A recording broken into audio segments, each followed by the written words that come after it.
Hello and welcome. Thank you for tuning in. My name is Jonesy, and we are the Untold Stories Project. Tonight, we're presenting a one-shot adventure using the Blue Rose RPG by our friends over at Green Running Publishing. Um, Before I introduce the team, let me go give a quick little primer on what Blue Rose is. Blue Rose is a fantasy RPG using the Age system, which is also used to power Greenwood and its other games such as Fantasy Age, Modern Age, and The Expanse. To resolve tests in this game, we roll 3d6, and two of which are one color, and the third is an off-color die. That's the drama die, and how that works and what that does, we'll kind of get into as we play the game tonight. About the setting, Blue Rose is a fantasy, romantic fantasy RPG inspired by the stories by authors such as Mercedes Lackey and Tamora Price. I probably butchered her first name, and I apologize. The setting features a few unique elements that I want to highlight. The first being the nature of magic itself. In the setting of Blue Rose, it is referred to as Arcana, and it can be used, and it covers a wide range of psychic and elemental shaping and manipulating type powers. And next, there are also the Raiden, which are awakened animals who have psychic powers, which we have two players playing those tonight. For tonight's game, the players will be a member of the Sovereign's Finest, what are known as envoys from the Kingdom of Aldis. They're an elite group of talented individuals who are tasked with carrying out various missions. These missions can range from solving border disputes to the south, to spy missions to the shadow-controlled nation of Kern to the north, to diplomatic duties, and really anything that the Queen needs handled. So with that, let's go ahead and meet our players and other envoys that will be playing tonight. So we'll start with them. When you introduce yourself, please let the viewers know your name, your character's name, the race and class that you'll be playing, and maybe a sentence or two about the character you're going to be playing tonight. Hey everybody, my name is Will. You've probably seen me on some of these one-shots on Monday before. I'm really excited to be here again. I will be playing Fizra. He is a Raiden fox, so I get to be a fox, which is super cool.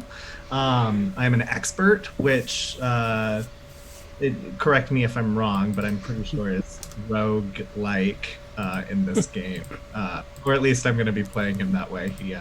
He likes to take things out of other people's pockets. So, oh no. Yeah, I don't know what that means about our other friends in the party, but we'll see. Hi, I'm Alex, and I am the executive producer here at the Untold Stories Project. Very exciting to be playing in one of Jonesy's Blue Rose one-shots. He runs a wonderful Blue Rose game. I will be playing Rathrus, who is a hard, time-eaten man with dark pockmarks and scarred skin that denotes a life of suffering and pain. He's lithe and quick with hands that shake, except for when he wields his well-oiled gladius. He has short, cropped white hair, but soft, kind gray eyes, and he is a Vatasha warrior. Okay. Hey, everyone. I'm Calvin. I guess I've been here a few times already, and for today, for this game, I'll be playing the character of Katrina, who is a very serious and focused warrior type. Very loyal, and I want to say knightly is the vibe I'm getting from this character. Very committed to her duty, and hopefully that won't lead to any sort of conflict. Hi, I'm Everly. This is my first time streaming with these lovely people. I am playing Bardabin, who is a little fruit bat. Literally, she's a little bat, and is a adept. So basically, went to a college of magic, the university, and is a sound shaper. And I think she's very optimistic and easier to make friends than enemies, but that can easily be mistaken as naivety. But when it comes down to it, there's too much darkness out there, and she wants to do what she can to push it back. I also have my own channel, which is Geek House on YouTube. If you want to check it out, it's a reaction channel, movies, TV shows, video games, all that cool stuff. Very active. You should check it out. It's a very good channel. Thank you. Awesome. Thank you. I am excited to be running this game for these envoys this evening. Couple quick housekeeping bits before we jump into the game. I do want to point out that we are a small, very small group of friends and independent streamers who form this channel with the goal of shining light on systems and settings that don't get the same big spotlight that some of the other unnamed games can sometimes get. With that does mean that we don't have any big sponsors. So to that end, we really relied on word of mouth. So if you like what we're doing, we would love it if you would share that, share with your friends and let them know that where they can find us and how to check out our videos.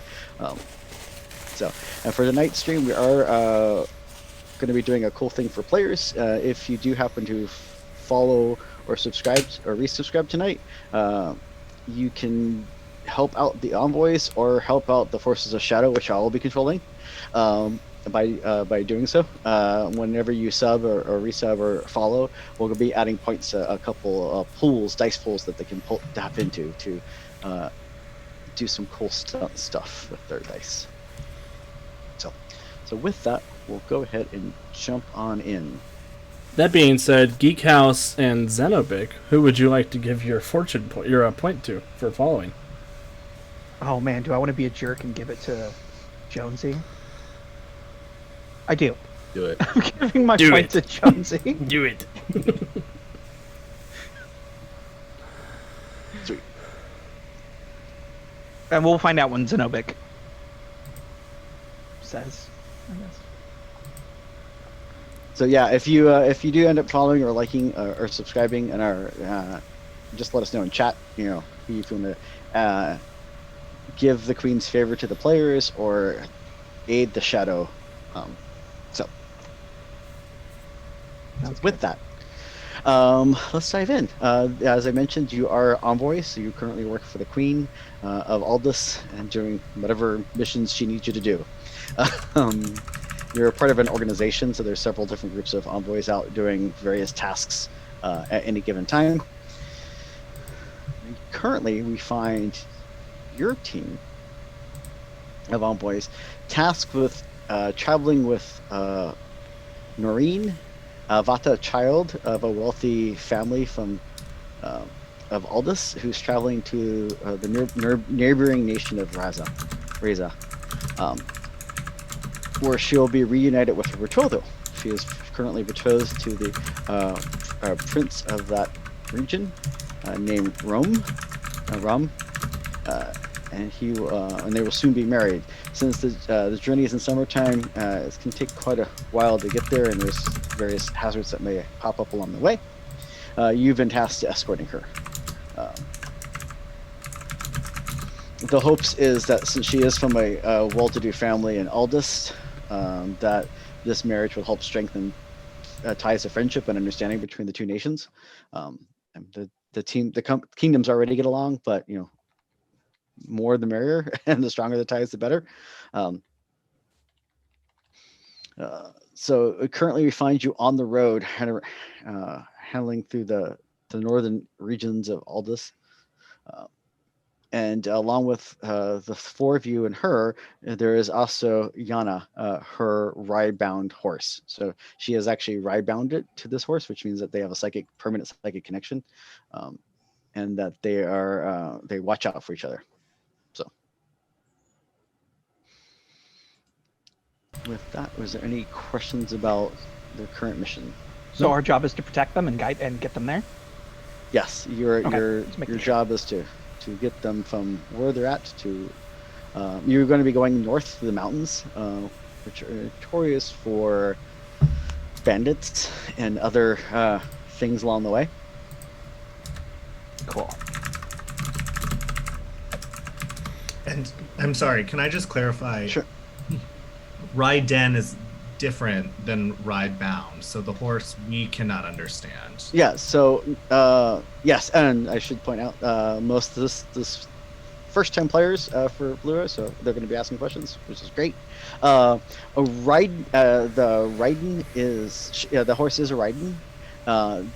They actually have made a permanent bonding with a specific human, which is so that term is generally referred to as ride bonded. Neither of the riding in the game currently have ride bonds, Those are very lifelong commitments to each other. Yeah, so her horse is psychically awakened. It's just also connected very closely to Noreen. Cool. And her name was, the horse's name was Lana, you said? Yana. Yana. Yep. Just taking notes. Yes. Horse's name is Yana, and her name is Noreen. And like she is, like I mentioned, she is a Vata. She has got long, pale white blonde hair. It's usually cut back in a braid.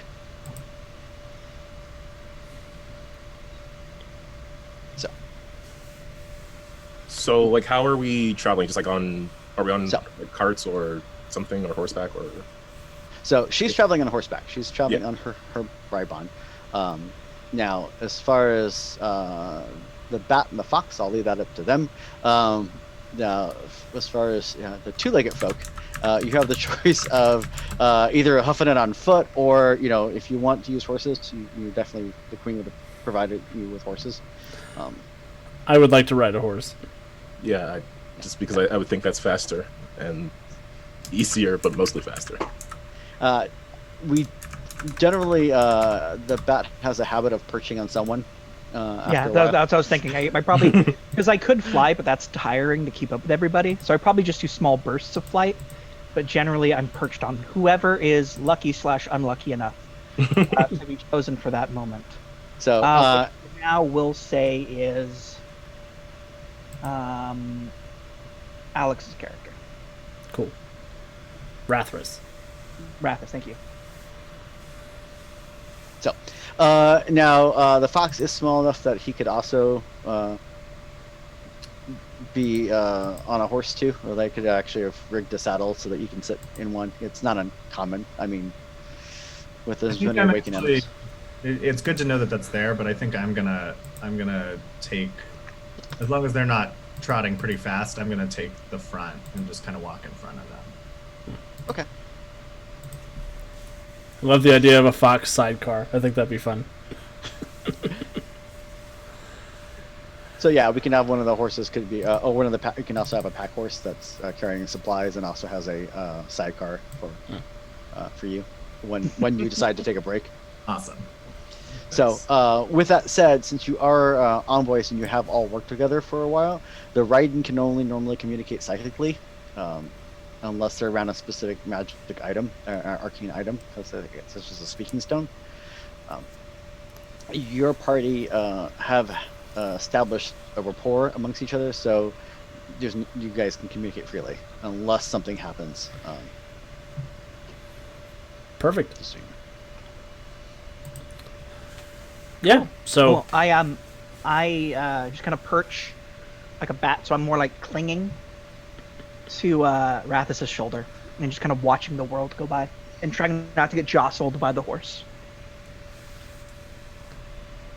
I would like to Yes. be out front, keeping an eye on things. Sure, I can watch the rear if that's the case. I'm imagining Katrina is like sitting like very upright despite being on this like horseback. She's sitting like very straight. Her eyes are flickering back and forth along the path, occasionally looking back to make sure there's no one following us. Certainly. I'm like paying attention with my very, very good ears. Yeah. So as you're traveling, it's definitely no secret that Katrina is an envoy currently, but she is training to be a knight of the Blue Rose, which is an elite order of knights that served in the royal palace of Aldis. Mhm. So that is actually definitely a career goal of hers. Yeah, so she wants this to go super well. So now you are traveling north through Aldis. So let me give you a little primer real quick. Sorry, I lost my screen for half a second. Too many windows up. So there are several nations throughout Aldis, but the Aldea and Blue Rose, and the primary kingdom that the place players are generally considered to be from or live at is Aldis, which is the main kingdom. They have some good and some bad relationships with neighboring countries. Currently, the three major countries next to them, and there's a couple like off the coast and stuff like that, but the three biggest ones are Jarzon, which is to the east. There's Kern to the north, and Rezea to the west. So Jarzon is a lot more reserved and conservative, and after the wars about 300 years ago, there was a giant war amongst the various adepts who dabbled in shadow magic and dark magic and became the sorcerer kings and queens that ruled for a long time. They fell about 300 years ago, and since then Jarzon's been a lot more reserved, and as far as like the use of magic and arcana and the like. And to the north is Kern, which was up until recently ruled by one of the surviving sorcerer kings by the name and until he was killed. He was recently killed by the Queen of Aldis and her elite strike team. And since then, his 7 lieutenants have seized control of the kingdom and are ruling it now. And so there's a lot of dark shadow magic and arcana that exists up there. I need to stop using the word magic because it's not context for the setting. And then to the and the other kingdom is the far kingdom, the plains to the west, which is ruled by several nomadic tribes.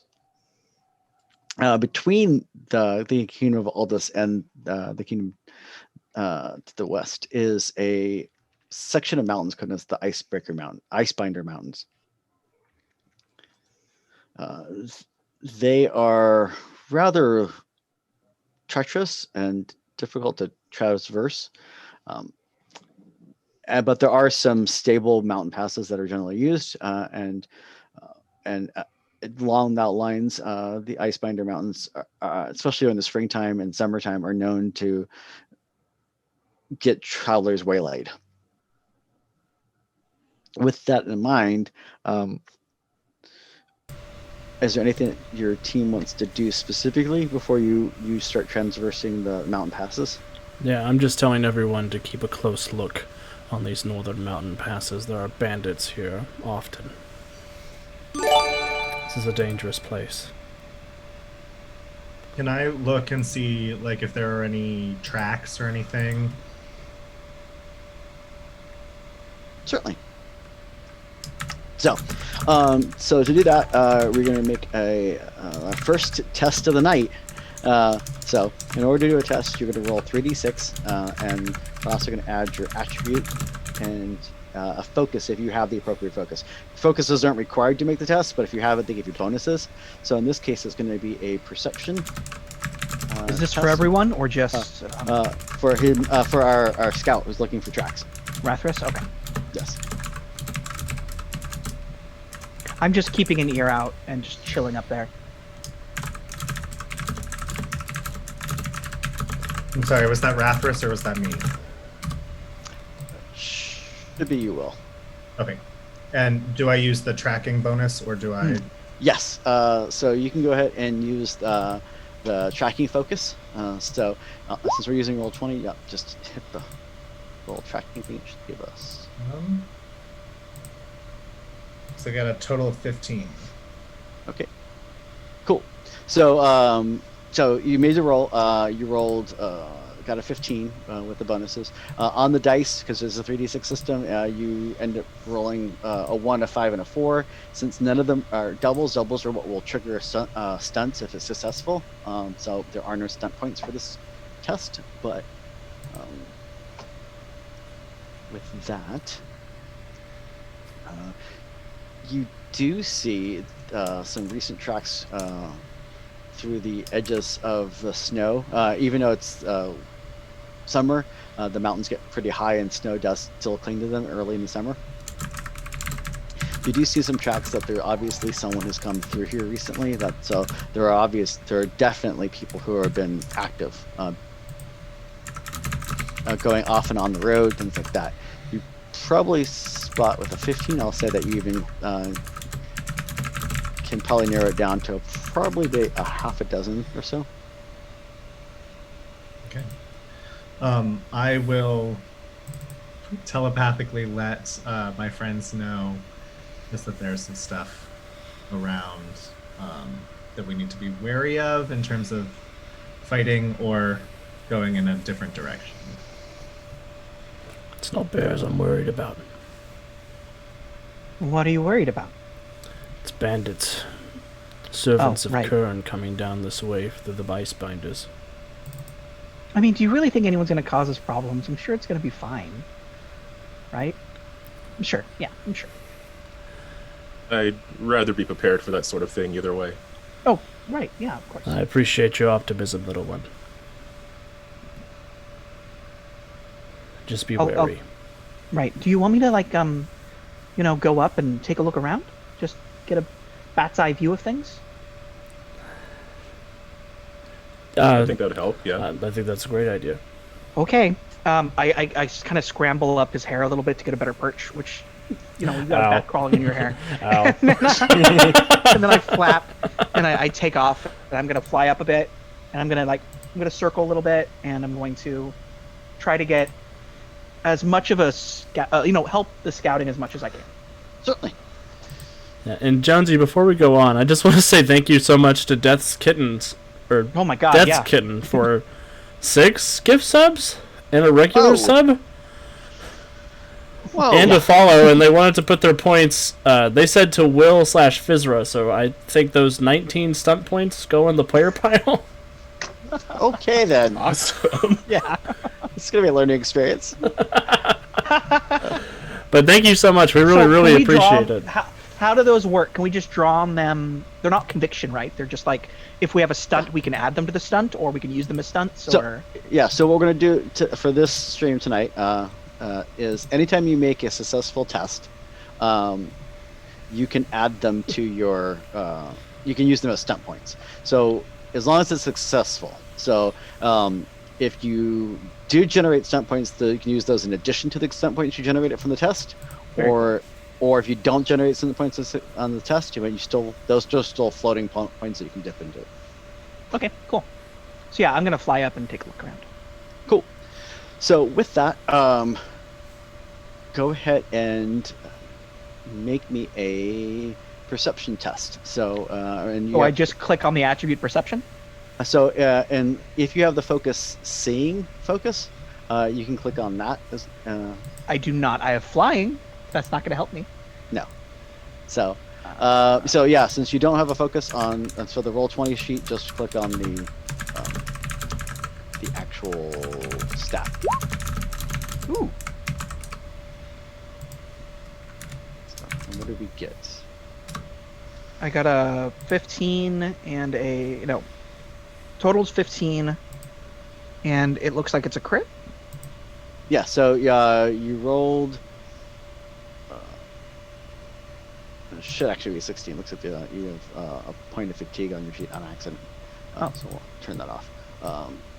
But yeah, so you rolled 2 5s and a 3, and with your bonuses for your stats, you got a 16 total.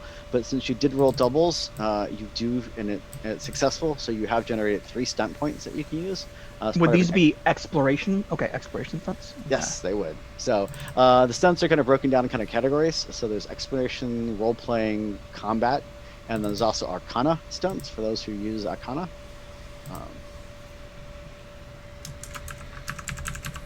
Okay. And you don't have to use the stunt points, but you're obviously are welcome to use the stunt points if you like.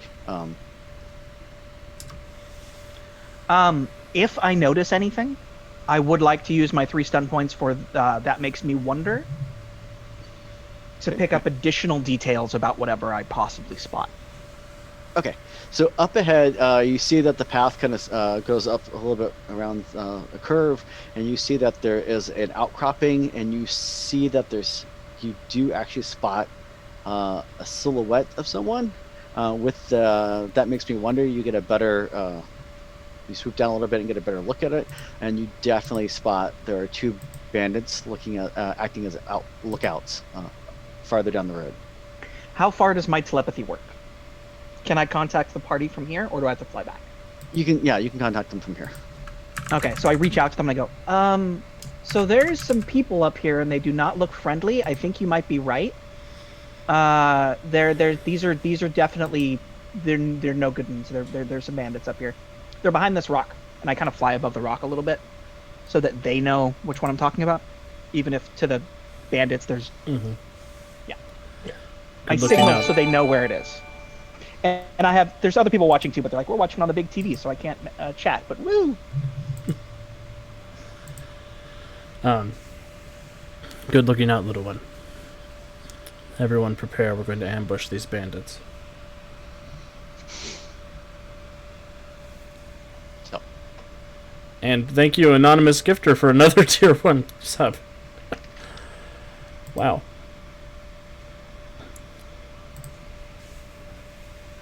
And do you guys think we should dismount and head forward on foot to try and get the drop on these guys, or do we want to ride forward together? Was that a joke? Apologies. You could ride on my Okay. back if you prefer. All right. I'll swoop back down. I have to imagine if we keep riding forward, we'll run into whatever sort of ambush they already have planned. With our advantage, we can perhaps reverse this ambush. Up and around, I agree, Katrina. Should we let the people we're protecting know that there might be some trouble ahead, so that they're like filled in? Yeah. Oh, should we all go ahead, or should we split up? Now that you've mentioned that. I'd be more comfortable with people because I'm small, and Yeah. human 2-leggers have a weird habit of targeting bats. I don't get it. I don't understand it either. Yeah, I think if some of us could get the drop on some of the people up ahead, maybe a 2-front sort of deal, where some of us stay with Lorene and ride to sort of trigger their ambush and then do a pincer maneuver on both of them. I'm in. Sounds like a good plan. Fizra, are you up for a bit of naughtiness? Always. I give a little furrowed bat expression, like. Awesome. So, with that, the 2 of you are kind of leading the charge going forward. Are you leaving your horse behind, or are you still staying on horseback when you go up? Or My intention is to leave my horse behind, and then what I want us to do, I want Fizra and I to sneak around like behind where they are, while the rest of us go forward. But that's it's the group's consensus, whatever they think. The rest of us, along with the person we're guiding. Yeah, People. unless we want to keep the VIP back here. But I think they'd be safer with us, even though we're riding into danger. Yeah. All right. Well, we know where this thing is, so let's set off the trap then. So are we all walking forward, or are there still people on horseback? I missed that part. So I was reading my powers. I think, at least, we could talk about it, but my plan, I think Katrina and Lorena should be on horseback riding like nothing is up, while Fizra and I go around the back and hit those guys in the back when they try to spring their own trap. Where am I? I think you're with Katrina. Okay. Unless you want to be in the sneak around the back and stab them in the back part of the group. Oh no, that sounds terrible. I'll stay with Katrina. Yeah, there's no honor in stabbing someone in the back. Honor doesn't make you survive in a pit fight, princess. Honor isn't fun either. Are you a princess? Not last I checked. There enough snow for me to sneak under the snow? That's adorable. Or I don't know. I know it's summer, but I know we're in the mountains, so. I have another question when his question's answered. Sure. There wasn't, but there is now because I think that's just awesome. Yeah, I'd like to be as hidden as possible, so I think I'm going to get as low to the Yeah. ground as I can. And of course, I'm a red fox. I'm not an Arctic fox, but As a note for people watching, that's a good storyteller response to cool it. yeah, I'm gonna try and get as much snow on top of me as I can, so that no one sees me coming. My question was, so I'm with the people who are writing as if nothing's wrong, right? I'm confused on who's going which direction. I just know that some people are Yes. sneaking around back. And okay, cool. Yeah, So I'm yeah. not gonna do my thing. I'm just gonna act as casual as possible. If a bat could twiddle their little claw things and whistle, that's what she would be doing. Yeah, just fly casual, Bartabin. It's fine. Exactly. Don't be suspicious. Don't be suspicious. Don't be suspicious. Jonesy, I don't have control of my token, just so you know. That's Oh. just- I didn't even see we had a battle map up. I've been watching the chat. Cool. yeah, let Cool me, looking map. Wow. the internets are fun. Yeah.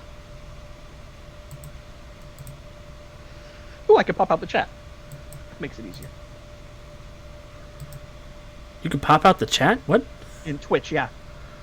You go to the little gear at the bottom, and you can click it, and you can pop it out, so it's a separate window. You can move it around. You're kidding. Wow. Nope. Oh, neato. I have been on Twitch for like 2 years now. Hey, maybe it's new. Sure. I learn something new on the internet every day. I'm so glad they found a glowing box that contains the collective human unconsciousness. And I use it to play games with my friends.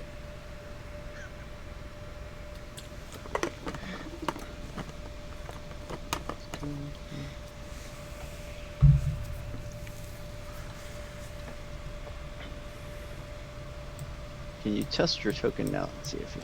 I can move. Okay. Oh. Yeah, apparently, when I set these up, I didn't. My wife's wearing a shirt covered in bats as like solidarity. That's awesome. Now she's creeping away.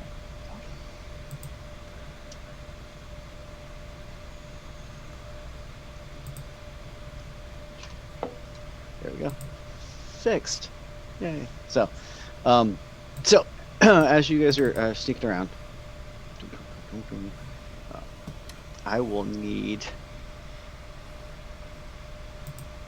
a test from you. I will need a sneaky test from you. Let's go with dexterity tests, and if you have the stealth focus, you can go ahead and use that. Oh, I should have gone. I'm actually really good at that. I'm the only fox on Earth without the stealth. Okay. Does Hey, but I got- does riding casually team have to do anything to appear to be riding casually, or They do not. They do not. One thing I do want to mention. Let me double check to see if he's got it on his sheet. He's supposed to have it. For those watching at home, I made pre-gen these characters, so cut the players a little slack for Not knowing how our stuff works. for not knowing all the intricacies, because these are my pre-gens that I usually use when I run demo games at conventions and stuff.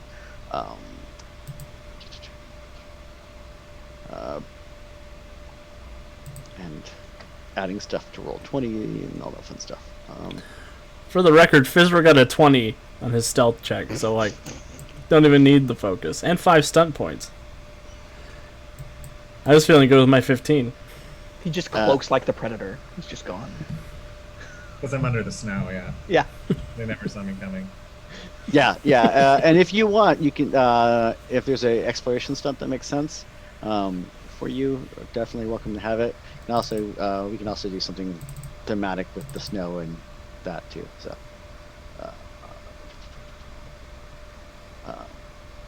and apparently, yeah.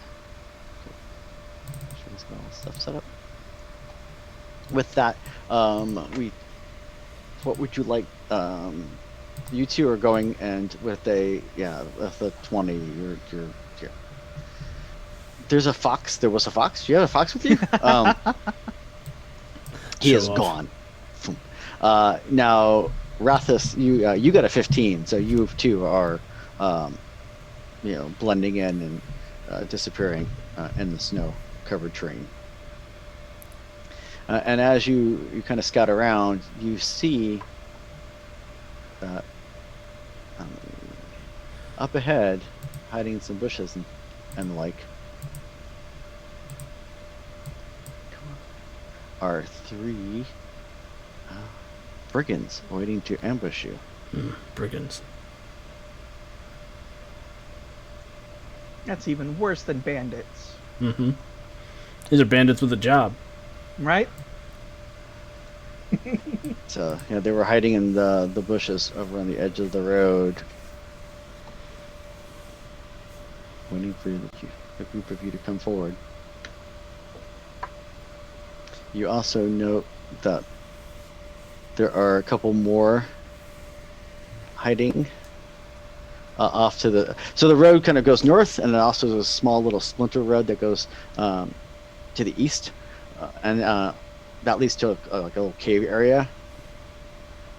You do note there are tracks and stuff going that direction. There's probably a couple more brigands hiding in that direction.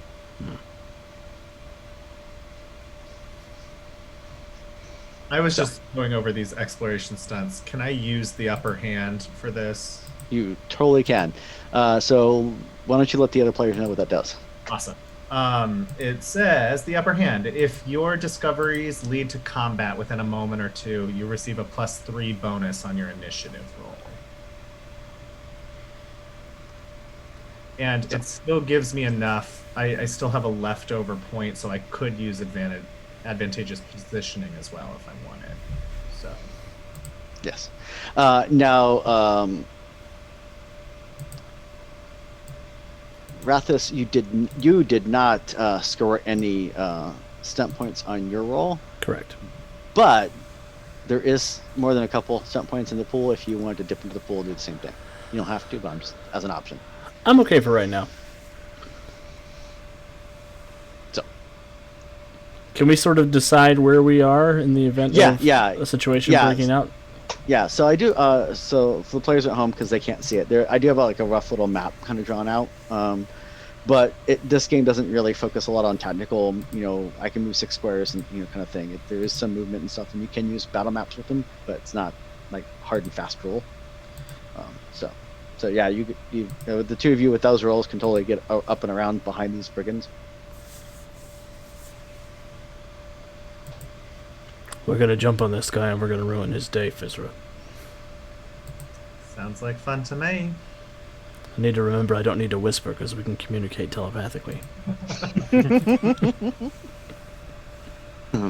Yeah, and as a Vata, you actually have some limited Arcana access to Arcana as well. Mhm. The only ones that generally don't by default are the night folk and the humans. It doesn't mean they can't have it, just that they don't have it by default. So, All right. Well, we are in position for our counter ambush whenever they want to spring their ambush. sure. Let's go ahead and roll on our initiative. Click on your token first. Oh, okay. And then I click on dexterity? No, initiative. There it is at the top. Okay. Boop.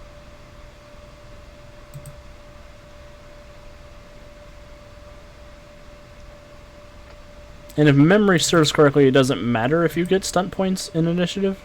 No, you're correct.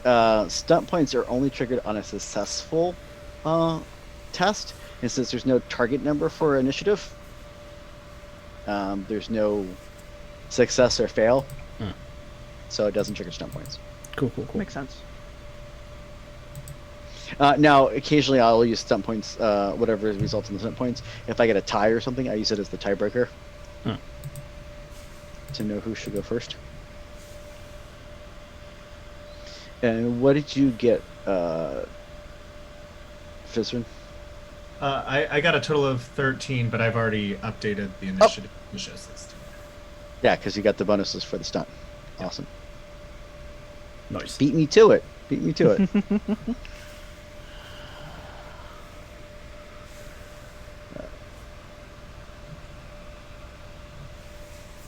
So first up is going to be our oh, actually the entire group of envoys. They all rolled better than the brigand than my would-be bandit brigands anyway. So Fizrin, what would you like to do? You are able to get up behind. There are the three of them to the north end of the little traveling area that you're on. Yeah. This little one is all by himself, so I will come back up behind him, and I will stab him. Stab him or bite him? I will bite him. That's yes, that makes more sense. Okay, so go ahead and attack. So on the character sheet, there should be a section that says attack, and it has your attacks like bite and claw and stuff because you're a wolf as opposed to a fighter or a battle axe wielding guy. There should be a die icon next to that says roll and like a 1 or 2 or 3 or whatever, and then roll, and that's the icon. You'll just click on that to roll it on roll 20.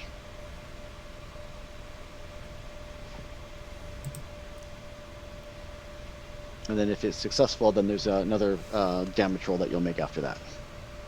Looks like I got a total of 9.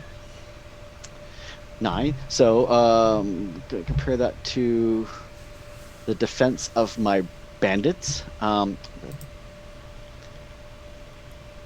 bandit actually has a Bummer.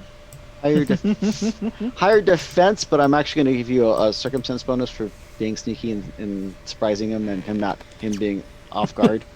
So yeah, you go ahead. You do manage to hit him just because you got him by surprise. So this case, you'll want to roll your damage. There should be another little like 1d6 plus whatever, and you just hit the little icon next to that, little die icon next to that. Awesome.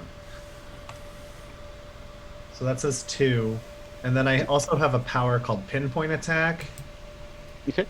It says once per round I can add another d6 damage. If yes. my dexterity is greater than. And what is your dexterity? It is a 4. Your dexterity will be higher than this bandit's dexterity. Your dexterity is pretty high. So that's another 6. So a total of 8. Awesome. So with that, he manages to stab, to come up and behind him and bite through his leather armor, and he is well aware that you're there now. Sure. But for those of you down to the edge of the bottom of the pass as you're traveling north, you kind of know what's going on because your teammates have been looping you in, so you know roughly where the bandits are, and you know that Fizra is about to chomp on one, and when he does, you actually hear a yowl that goes out from the bandit. With that, did you want to do something specific, Katrina? I was wondering if I would be aware of the bandits that would be sort of in this cave path here, because I was planning on just like riding up into the encounter like further north, but I don't want to abandon our flank, our actual princess. With that, yes, your team members, your envoys, would have told you. So you would be aware that there are bandits lurking to sneak up on. That's where they were gonna try to box you in. Yeah. They're gonna, as you pass, they're gonna come out of the cave and kind of try to block you in. So now I'm wondering if I should try to find those ones rather than move up ahead. I say go for it. Yeah, and the nice thing is that you all can communicate psychically. So at any point, It says it works at the speed of a normal conversation, but still. Yeah, you can always ask an ally. Hey, should I? Do I? Okay. Then I guess you'll just say that I'm going to try and locate the other ones who are going to try to trap us in here. Okay. And Before they since sneak up on us again. since I'm clinging to Katrina, does that mean I like move along with her then? Yes. Cool. So, Katrina, why don't you go ahead and make me a perception test, and if you have the seeing focus, you can add that. Searching? No, seeing. Oh. Okay, If you don't have seeing, just click on the perception itself.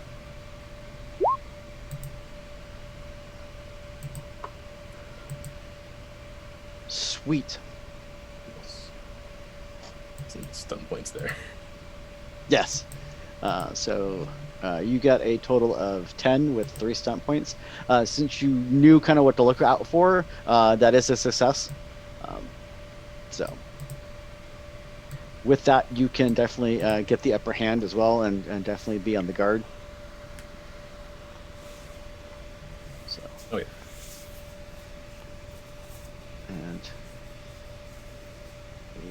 let me reveal those other ones for you so you can see those, where those bandits are hiding. Oh, there's more than. Okay, I was confused. So the ones that are there we can already see, and there's more. Those ones you're aware of. Cool. Yeah, there are a couple more that they said they were probably over by the cave, and you now see. Okay. There are 3 more hiding in the cave and area that they're going to come out and kind of try to come up from behind you. So. Okay. I don't know how tough I am in terms of combat, but yeah, I'm gonna take these guys on. You're pretty badass. All right, believe good in enough you. for me. Yeah, she's gonna ride courageously and carelessly, and try to cut these bandits off, and hopefully be able to protect the person they're here to protect. Awesome. Do I have to like move up and start swinging Yeah. at them, or do I have enough like stuff Yeah, on my you can- turn to? Yeah, it's your go, so you can go ahead and totally move up and. Just gonna go for like the first one she sees. Awesome. So, with that, go ahead and make me an attack roll with the weapon you want to use. I'm thinking longsword. Whilst riding on the horse, probably leap off of it. Depending on how well I roll, leap off of it and do something cool. Awesome. Do something cool. Do something cool. Yes, that's pretty cool. Wait. So, at 18 is definitely gonna land a hit against this poor bandit. So Do I roll damage? so yeah, you will roll damage. I will say that you rolled amazing, but you did not generate any stunt points. So you do have the option of dipping into the pool for those if you'd like, but if not, go ahead and roll damage. I don't know how tough these guys are yet, so I don't know if I need to use stunt points yet. So let's see how they handle this. How did they handle 6 damage? So he is wearing some light leather armor, but your sword definitely pierces through it and definitely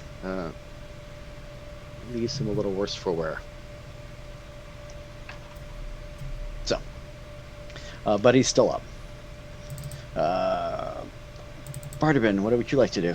All right, so I was clinging to Katrina's back as she charged over there, but Yes. right before she leaps off, while she's basically midair, and I kind of flap up, so I'm a couple feet up, and then I reach out with my arcana, my knowledge of magic, and I grab a hold. Does the man, when he's hit with a longsword, does he make a sound like ah or anything? Oh yeah. Or is he? I reach out and I feel the shape of his yelp, and I project it and strengthen it into just a bludgeoning force. And I'm going to use Sonic Terror to turn his yell into a weapon against the bandit behind him. Oh, cool. Just a Sonic uppercut of ah. Awesome. I love So, this game. So with that, It says I make an Arcanum test, target number 13. Yes. So go ahead and roll. And it should be there should be. Another question. I have a weapon called a Christen. What is that? Yes. That is a small crystal. Okay. That you wear that you can channel raw arcana through, and it does damage. Good it's to kinda know. Like it cannot kill a creature, but it can render a creature unconscious. That's what I'd prefer anyways. So. Unless it's a creature that's been raised by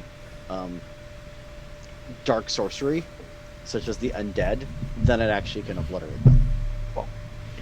So how do I make an Arcanum roll? So you're going to want to go ahead and make a intelligence shaping test. If you have the focus shaping, which you should have. I do not. Let me double check your sheet because I don't have it memorized. I have flying and stealth as my only focuses.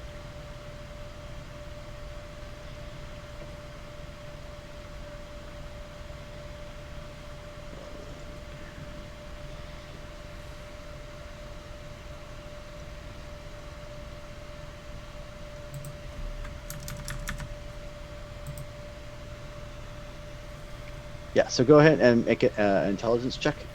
Okay. And so on the front page, you should be able to just yeah. So I don't have that fatigue. So that's a 16. And it's a 6 stunt. 6 stun points on my lord. So with that, yes, you definitely trigger some arcane stunts. So there should be a arcane stunt cheat sheet on Roll20 that you can use. I'm going to use 4 of those points for dual strike. And I'm going to split the yelp so it strikes the man behind him and the one who created the sound. Like the one who created the sound, I basically just shove his yelp right back into his face. And then I take the remainder and I launch it at the one behind him. And that gives me 2 stunt points left. Which I'm also going to use to knock the one closest to us, the one directly in front of Katrina, prone. If I can. Yes. So now I roll damage, right? Yes. So I got 2 points over the 13. So I do 2d6 damage instead of 1, right? Yes. The target number to resist fatigue is equal. Oh, I have to make a target number. Ooh, that's going to be rough. Okay. You have to make a fatigue check. Yep. Okay. So roll 2d6. Yes. And is it the same damage applied to each, or should I roll for one and then the other? We can do the same for each because you're just twinning it. 6. So.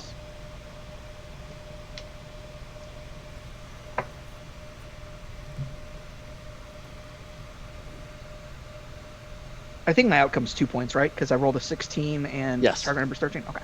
Yeah. Yeah. So with that, So with that, you fly up, and with a little twinkle in your eye, you take that cry of pain and reflect it back at them. The one in front of you, Katrina, you see get slammed to the ground by the force of the shock of that attack. So they are prone, which makes it easier for you to attack them next time. Fantastic. Assuming that they don't get up on their turn, Right. their action. So with that, Rathis, what would you like to do? I have to make a fatigue check, right? Yes, yeah. You go ahead. What do I roll for that? Constitution. Okay. And it says my target is the outcome of the Arcanum test, so I have a target number of 16. Yes. Yeah, so Constitution. I have a Constitution of 0. Oof. I failed that. So on the main sheet, where it says fatigue, just click it so it actually says 1, not 0. Yep. And that will apply it automatically for you. Cool. So I do something cool, but it really takes the wind out of me, basically. It kind of drains me a little. Yeah. Okay. Yeah, that's how they balance it in the system, since you can use the Arcana as much as you want until you wind yourself. So. Cool. Okay, I'm done. Oh, do I have to land, or between turns can I still be like... No, you can still fly. Cool, then I'm a couple feet up. Well, since Fizra has this guy on the ropes, I'm going to charge across the street here. And I would like to attack this guy north of me with my short sword. Awesome. Here comes the Gladius. Boom. That's a 10 to hit. That is going to be a miss, unfortunately. That's cool. So yeah, I'll throw back my cloak and draw my Gladius and charge across the street. And those brigands were waiting to ambush us, so they are able to avoid my attacks for now. For now. For now. Only for now.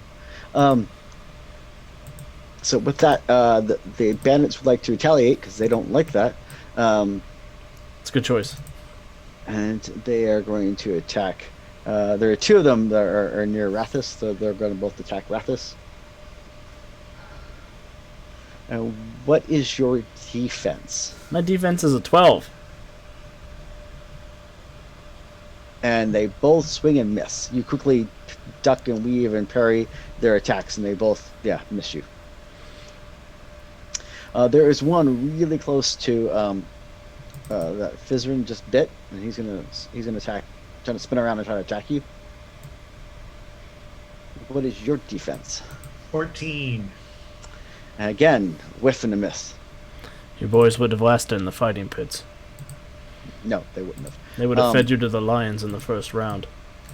Warm up the crowd. So, one of the brigands, would-be brigands / bandits, is going to run up, try to go towards Katrina, and the other one is actually going to, the one that is knocked prone, is actually going to kind of scurry back a couple of feet and basically just try to get up off his butt. And the other one's going to back up a little bit and draw his bow.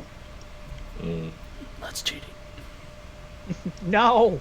That means he's gonna shoot me!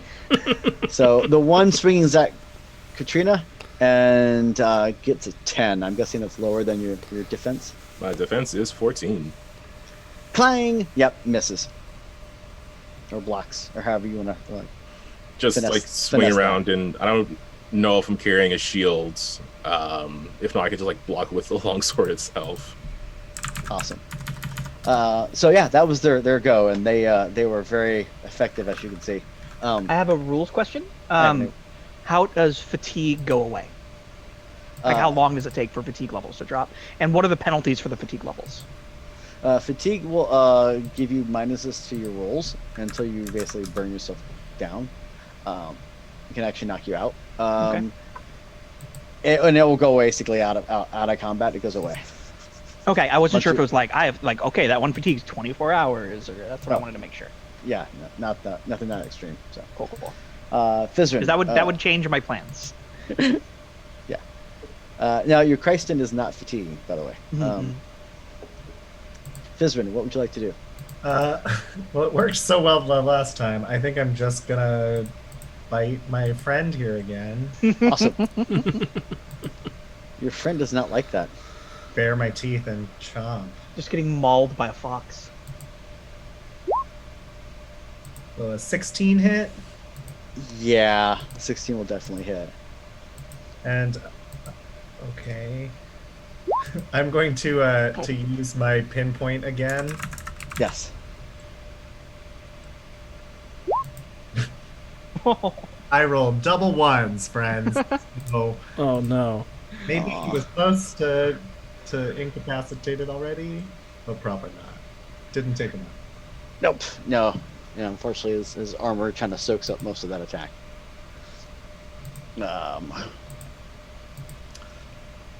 Katrina, what would you like to do? Probably gonna retaliate to this guy. Who thought he could come up and swing a sword at me? I'll show him how to use a longsword. Do the stun points we generate carry over into other rolls, or can they only apply to that roll? They expire. They don't. You can't. Oh, I really should have used the ones I got on the first roll. Okay, good to know. That's why I was like, all right, how do I use all 6 of these? Oh yeah, that makes sense. Okay. Well, let's see if I generate some more on this next attack. So after blocking with the shield, I'm just going to, I guess, turn my attention to the one who's now in front of me. And then try to take them down. That is a 14 to hit That's definitely a hit. with another 6 damage. Seems to be the magic number. So Awesome. far. Awesome. I'm just like really trying to keep the attention of as many of these bandits as I possibly can. So hopefully they come and try to attack me. And Not your little friend. yeah, So, that's what the armor is for. speaking of little friend, Bardarin, what would you like to do? Well, I fly up a little higher and I see that man pull out his bow, which is not a good sign. I know what those are. I know what those do. So I kind of like glance at him and then like take a deep breath and I focus into the crystal on the necklace around my neck. I'm gonna shoot at the guy with the bow. Okay. Awesome. So I just click on the die next to roll. It says roll Yes. Christ symbol. Yep. Oh no! I'm not good with that thing. I should have blasted him with more magic. No, you're not. You're pretty good with it. Unfortunately, not quite good. I'm enough, too but- worried about getting arrowed. I knew a guy who got arrowed once. He was never the same. So Right in the knee. You never stop talking. right in the knee. Never shut up about it. He had to move to Whiterun. It was a whole thing. Yeah, it was bad. It was bad. It was a bad scene for everyone involved. And sadly, you would have hit if it wasn't for your fatigue. Ah. But so yes, you fire your bolt of energy, little Christen shimmers and sparkles, and then blasts a bolt of arcane energy, but misses. Rathus, what would you like to do? I would like to continue trying to attack these guys. By all means. Here we go. It's going to go better this time. Here we go. 17! That went better. Went much better.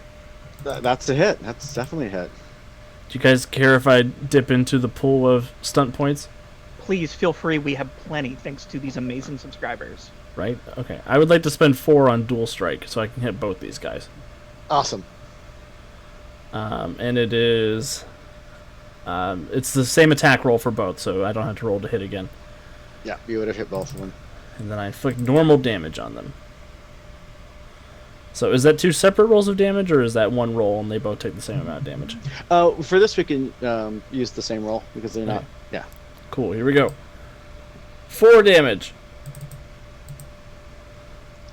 So, yeah, I draw my Gladius, I throw my cloak over my shoulder, and I reach down and I grab a snowball with a rock in it, and I chuck it at the one guy's head, and I stab the other guy right in the stomach.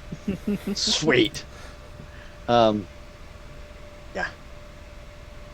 They don't seem to have liked that.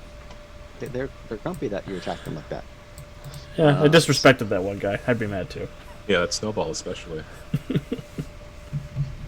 So they're going to retaliate. Oh, that'll hit. Oh, that'll hit too. Oh no! So they both swing an attack at you. Let's see what they do for damage. Oh no! So one of them manages to get a massively good swing in you and does 12 points of damage. Now, do you have any armor on? I do. I've got 5 points of armor. Subtract the 5 points of armor before you apply the damage. All right. Okay. And the other one hits you for 11 points. So again, subtract the 5. I lied. Okay, you guys would have made it in the fighting pits. Awesome. So, there's one trying to get a hold of our little fox friend. No, animal buddy. Don't let him hit like that. Oh my god. Oh no! Oh no! So, the bandit got lucky and... What does the got- fox say? Ow. So, the bandit gets a really good strike in on our... So, talk to me about these magic little coins that we have. Can I make you re-roll with one of those? You cannot. Oh, bummer. Okay. But, You can spend stunt points. I don't know if you can just suddenly spend them, but one of them is to kind of retroactively give you the defense action. But I don't know if that would help you here, or you could even do that here. Yeah. So so in this case, he has struck you, and he is doing damage, and so he is. And he's got 4 Hit stun you. points. He hits you for 17 points of damage. So no, that was the hit. 17. Yeah, I was like, Oh! Jesus. 17 to hit. There's no way a breaking can hit you for 17 points of damage. Yeah, I was like, He hit you for 8 points of damage, but he did score 4 stunt points. So what he's going to do with his 4 stunt points is he's going to take the defensive stance, Sure. Jerk. and he's going to knock you prone. He basically is going to he just so he's fighting you. You're biting at him, and he just takes that leg up and pulls up that leg that you've been biting on, and just kicks you with it, and kicks you back, and you slide a little bit across the snow and ice, and kind of fall on your butt. That's Now, rude as hell. do you have any armor on? I do not. So you will actually take all 8 points because you don't have any armor. I'm gone. Okay, cool. And you said I'm prone, right? And then you're prone. Yeah. So basically, you have to spend one of your actions to stand up. Cool. Assuming you do, and you want to stand up. You don't have to, but if you want to stand up, versus yeah. And then there was our brigands down south fighting the other two. One of them is going to swing at Katrina with his longsword. Next time I play this game, I want to be a rye alligator, so you can't knock me prone ever. I've never played this game before, and I'm just in love already. Just like it's such a, I love just the rye as enough, like just kind of sold me on the setting. I'm like, okay. Yeah. So he rolled a 12 to attack Katrina, which is not high enough to get it past your defense. So again, you defend. The other one has pulled out his short bow. And rolls to hit.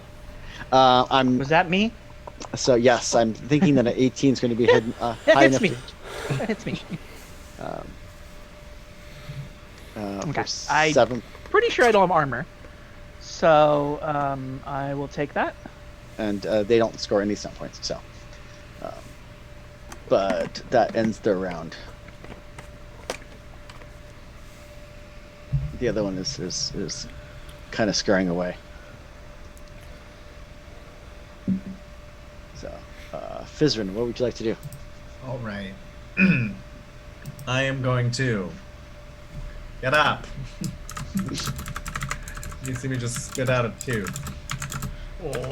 Spit it at the guy before I lunge at him. I'm going for the face. Hell yeah, get him. Does a 13 hit? That sure does, All right. even with his defensive stance. So that's with a 6, and I'm gonna dump that pinpoint attack in him again Yep. for 9.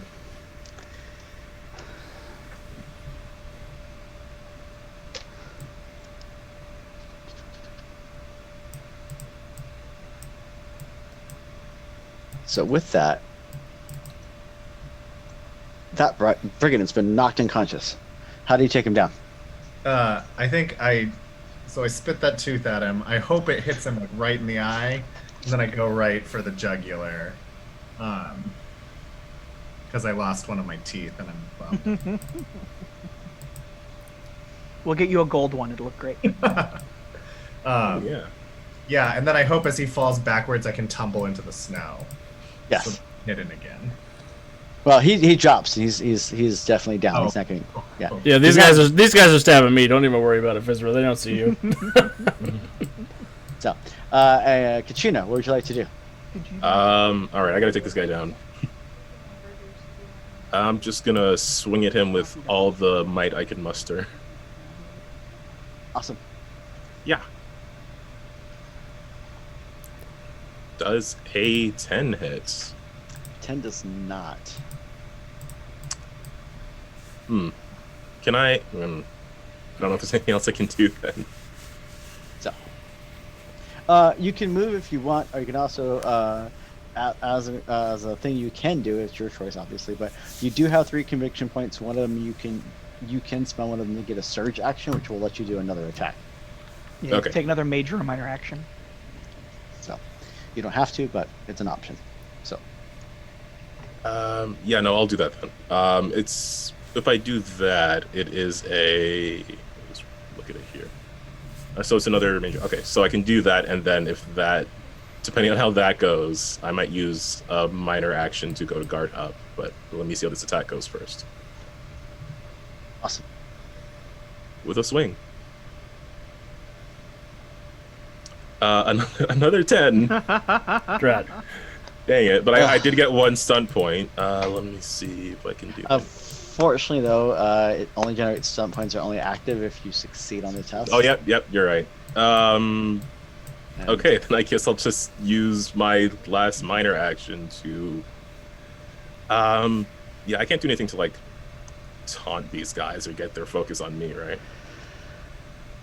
Unfortunately, No. no.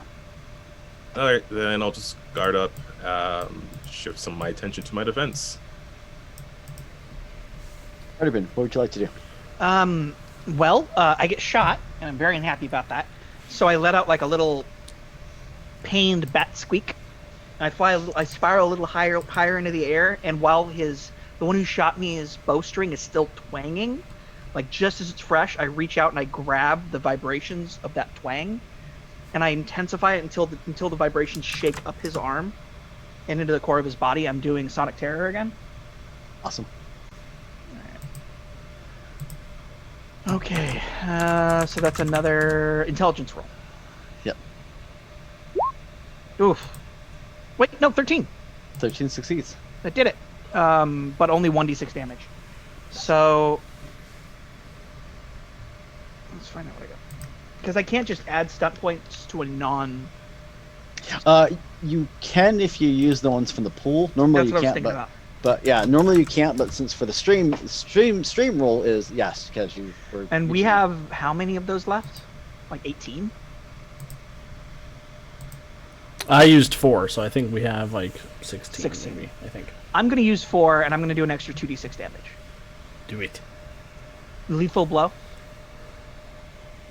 That is a very vibrating bow. Okay. Okay. So that's 3d6. 8. That's a really bad 3d6. It's because I'm not really in it when I don't really want to kill him. So I don't do that good. But I am annoyed about getting shot. And then that means my difficulty is 13 on my Constitution roll. Right? Mm-hmm. Yes. Nope. I am a tired little fruit bat. You're all pooped out. Yeah. Like, how much fatigue can I take before I drop? I believe it's 3. I should really know this by heart, but I apologize. No, it's fine. Yes, because now, Okay. so yeah, if you go to your, where's your little, on your sheet? So I have 2 fatigue. Yeah, so you should be able to see under the numbers where it says none. You should be able to see that the none, you can actually, there's a drop down menu. So none, winded, fatigued, exhausted, dying. Okay, I'm currently fatigued. Gotcha. Die. Cool. Yeah. So with that, yeah, he drops his bow. Rathis, what would you like to do? Question: is the activate action a major action or a minor action? Because I have a class ability, I think. If I take the activate action, I gain +1 defense bonus until the end of the encounter while fighting in the single weapon style. Minor. Minor. Okay, I would like to take a minor action to activate, and then I would like to stab the guy above me again. Awesome. All right, 16. Good hit. Good hit. Stab for 6 points of damage.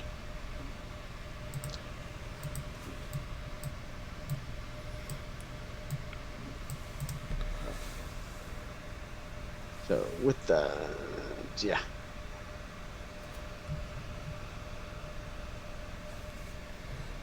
I start taking them seriously and I enter tryhard mode. Just start flipping through the snow, flipping through the trees, trying to be a harder target for them to nail down. Cool. So with that, it's the bandits go. These two bandits are trying really hard to disappear farther into the cave area. The ones that have been targeted by Bardabin's sonic attacks, sound shaping, they have decided they don't like playing with the obvious awakened Raiden, and yeah, they are trying to back away. They're trying to go find friends in the cave. And Fools, we thrive in caves. We're bats. That's the last place you want to be with a bat. I can see you, but you can't see me. The last place I want to be with the bat is in my car. Okay, that's fair.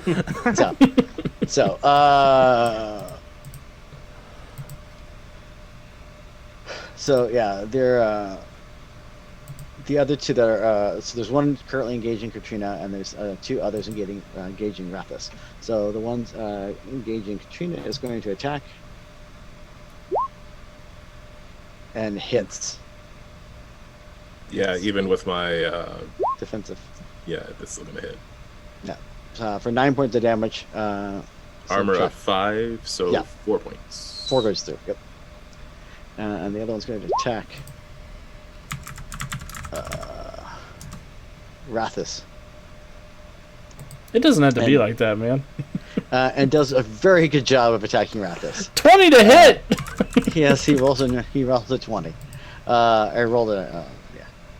I'm So bleeding he out attacked. all my body parts. With that, he is going to spend a he's got 4 stunt points. Right. He's going to knock you prone and attempt to disarm you.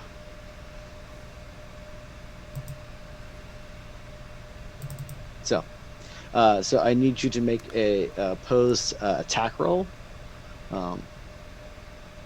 against him, and if he succeeds, then he knocks the sword away. If he fails, then you keep your sword. Alright, here's open. I got a 15.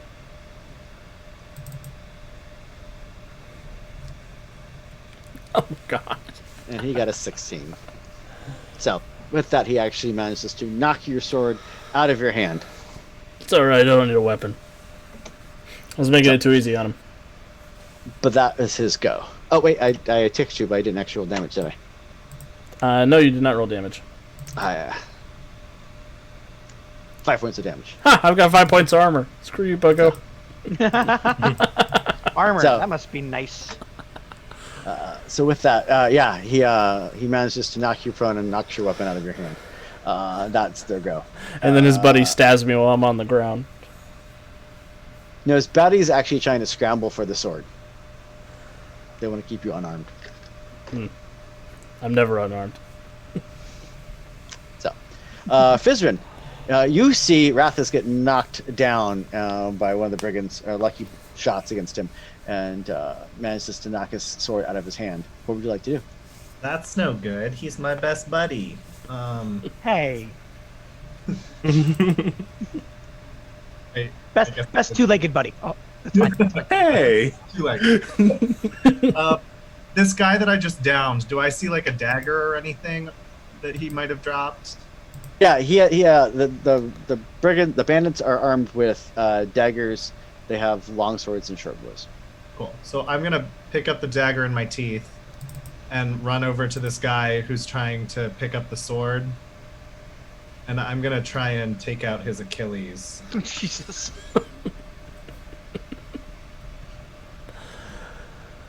We're up here in the grim, dark part of the battlefield. You guys are down here in the romantic fantasy part of the battlefield. Should I use my bite or should I use something different for that? You need to use accuracy for that. Okay. Does a 13 hit? You know, it does. Get him. Get it. So, a dagger does 1d6 plus 1. Did you want me to roll it, or did you? Sure, you can roll it. I'm also going to throw the pinpoint attack in this too. So I guess that would be 2d6.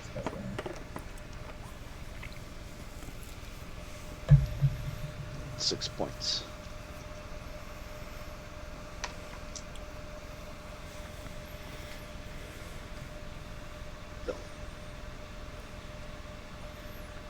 But yeah, you managed to slash a really bad gash against his leg.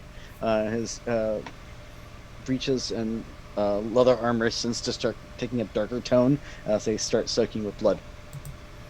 Cool. And then I'm going to use one of my conviction points to surge. Get him. Get So him. after that's embedded into his leg, I will jump up and try and bite his face. You're just that guy from Gravity Falls. Just like, get him. Get him. So let me give you that point first.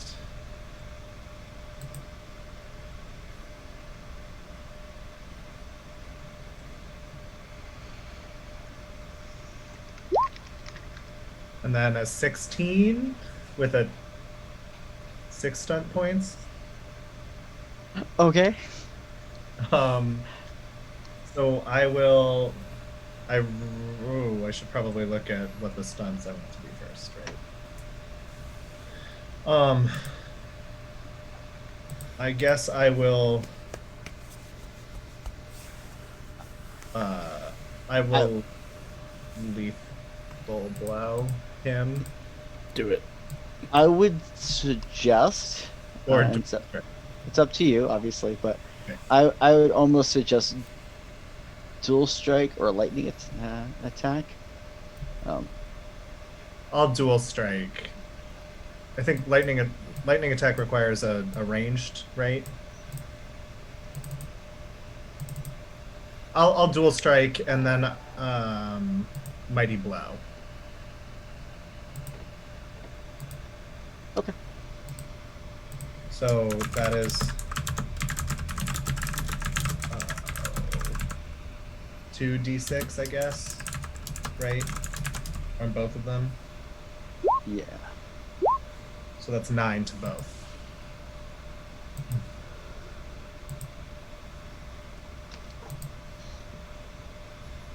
So with that, you manage to jump up and attack the one, launching yourself off of him and biting down on the other one as you go for a landing, messing him up pretty badly too. You just see a little bit of white come from his mouth, and you wonder if he might be a little bit rabid. Oh, I don't wonder. So, with that, Katrina, what would you like to do? I mean, I still really want to take this guy down, but first off, can I see what was her name? Noreen. Can I see her from here? Just like, is she cool? She's still Yeah, okay? she's still cool. Yeah. Okay. Just making sure we weren't being distracted by, and there was like someone else there. More brigands. I know, right? Yeah. We're out here at the okay. Brigand Outlet Mall. All right, let's take this guy down. I got a really cool sword, and I'm really good at using it. There we go. The dice finally agree with you. So yes, that's definitely a hit. No stunt points, but I'm incredibly strong, so another 6. So, cool. With that, Bartabin, what would you like to do? I'm gonna fly a little bit higher, and then while I'm a little out of everybody else's kind of hearing range, I let out a bunch of loud squeaks, and then I take those squeaks and I throw them out so that they bounce off the back of the cave, and I'm using ventriloquism to make it sound like for those two retreating, that there's a whole bunch of bats coming up behind them through the cave. Cool. Love this. I love everything about this. I won't even make So you roll many- for that. I won't even Okay. make you roll for that. That's just I like it too much. So, so with that, yeah. You totally bat cave sound effect. Rathis. Collectively, the four of us are Batman. I'd just like to point out. I'm dark and brooding. Fizra is wily and cunning like a fox. Bardabin is a bat, and Katrina is a knight. Yeah, we're Batman. So, with that, Rathos, you have a enemy in front of you. The other two are down. Your Fizrin, your wily fox, is next to you. The bandit in front of you looked like he's about to go in panic mode. So I do have quick reflexes. Can I grab my sword as a free action out of the snow and stab him as I come up Sure. from prone? Yeah, I would like to stab him as I come up from prone. 17 and 5 stun points. Yeah. I'm gonna do lethal blow for 2 extra d6. Show him to throw me down in the snow and take my sword away from Hey, me. there's a reason we're envoys. Okay, we're not schmucks. I hope. I think maybe. Not I did entirely, at least. 13 points of damage total. Awesome. So, yes. With that, yeah. Yeah, he was doomed. So yeah, I sort of roll over, I wipe the blood off of my face, drag the sword up, and smile up at him. And as I come up, just stab him right up in the soul plex, up into him, and throw him down into the snow. So, with that, it's now the bandits go. He drops his sword and tries to run away. Sound strategy.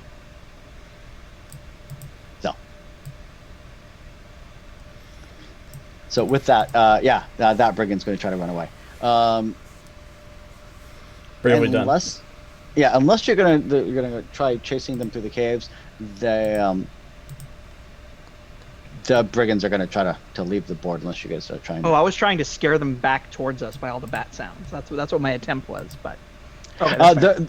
They're currently, and I'll give you this because you have echolocation as a bat. They're currently hiding and cowering in a corner, Okay, fair enough. not going anywhere, I'll take not- it. I'll take it. not going at you or not going away from you. They're just like they found a corner and just hid. At least they think they hid.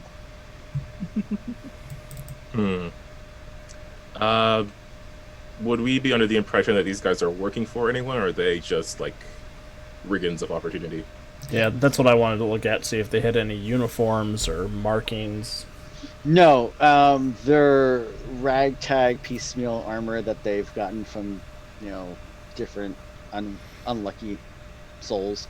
Yeah, they look worse for wear actually. When you're looking at them, they seem thin and wiry, like they probably are just, out there on their own. I just want their stuff. Is there anything cool? No, they're No. nothing cool. Bummer. You're a fox. What would you do with it? I just like things. Oh, that's fair. Okay, I'll take that. I'll accept that. I'll, I kind of flap back down, and then I land on Katrina. I kind of hold up my wounded wing, and just kind of flop. Oh, that's okay. We'll get that looked at. I'm gonna rip off all of the buttons on one of them. Awesome. Before I she now turns, have to play an awakened raccoon in a game. It has to happen. It's going to happen.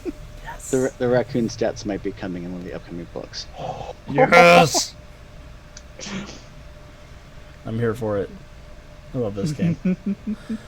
before she turns to leave, Katrina's just going to say into the cave, and hopefully these guys can hear. She's going to say, "You should all make better choices."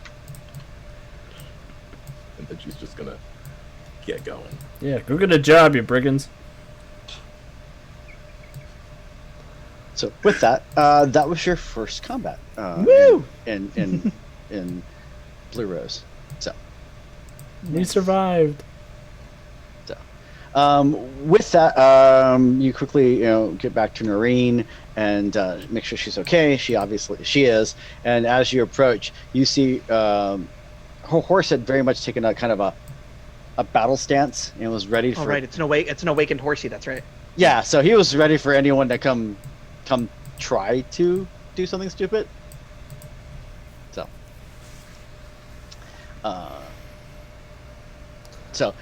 So yeah, you check the brigands there, and there wasn't anything of use or value. There's no signs that they were working for Kern or anyone in specific.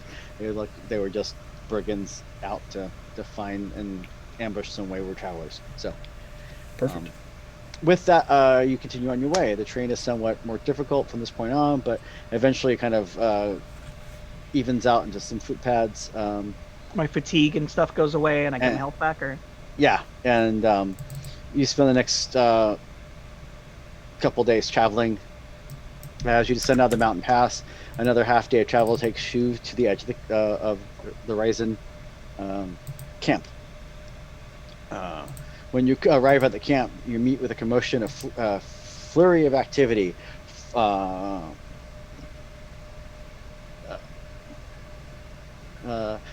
Nothing that even remotely resembles the orderly procession that an Aldin wedding might have. There's tons of people from individual clans have all kind of gathered. They have set up a whole small tent city, and some people have traveled from all around to come to this wedding. And as you're approaching, and they ask if you would stay as guest of honor for the wedding. It is a 3-day event, so that you're aware. I don't have anywhere else to be. Each of the different, say no? Each of the different tribes from that area has their own specific ceremonies and rituals for this. For them, for this particular group, is a 3-day ceremony. So they ask that you stay if you'd be so kind. Given that this was more of a diplomatic type mission, probably in the best interest that you do. So the first night, basically the setup is that the first night there'll be a big feast, and after the feast, the couple will go to their own individual places to sleep. The second night, there's a second day of prep and celebration, and then there's another feast at the end of the second day, when then the young couples will actually share the night together. And the third night, after the final feast day, they'll have a third day, and where the couples will actually share a night together again, but this time together, as opposed to just as the same shelter. And the following morning, they will actually have the formal ceremony. So they will arrange for a guest tent for you to stay at, and they'll take care of the horses and all that stuff. So does that sound like something that the envoys would like to do? Yeah, I'll stick That's around. good to me. I like the sound of a feast, even though it doesn't take much to fill me up. So cool. So with that, I think this is actually a great time to take our break. So we're going to take a quick break to stretch our legs and get some refreshments. By all means, we encourage our viewers to also stand up and stretch and stretch their legs and grab some snacks. And then we also have some cool little promos for upcoming cool USP. So every time streams I've done the same and thing. games coming up. So. All right, we will be right back. All right, we're on break.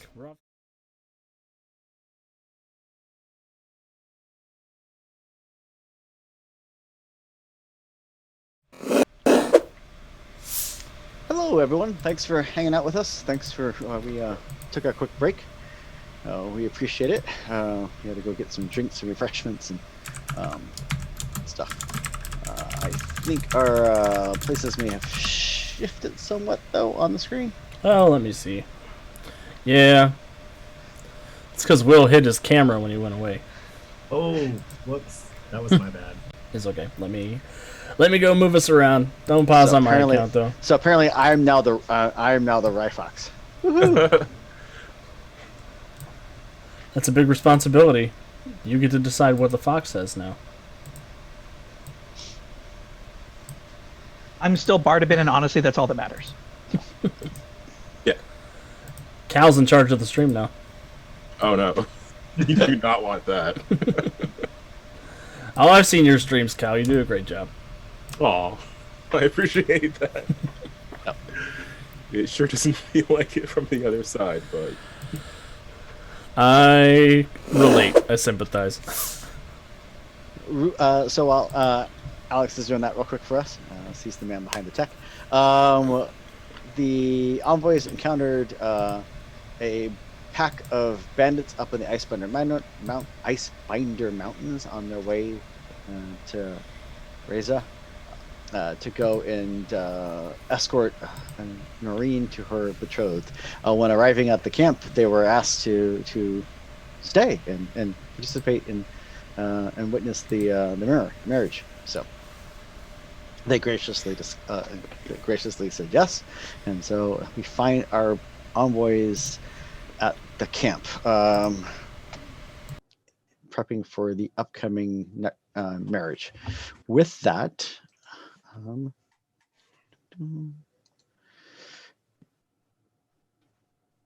they escort you around. They kind of give you a lay of the land. They tell you, kind of the setup. It's a 3-day event and all that fun stuff. With that, is there anything specifically you wanted to do? You have accommodations they will set you up with.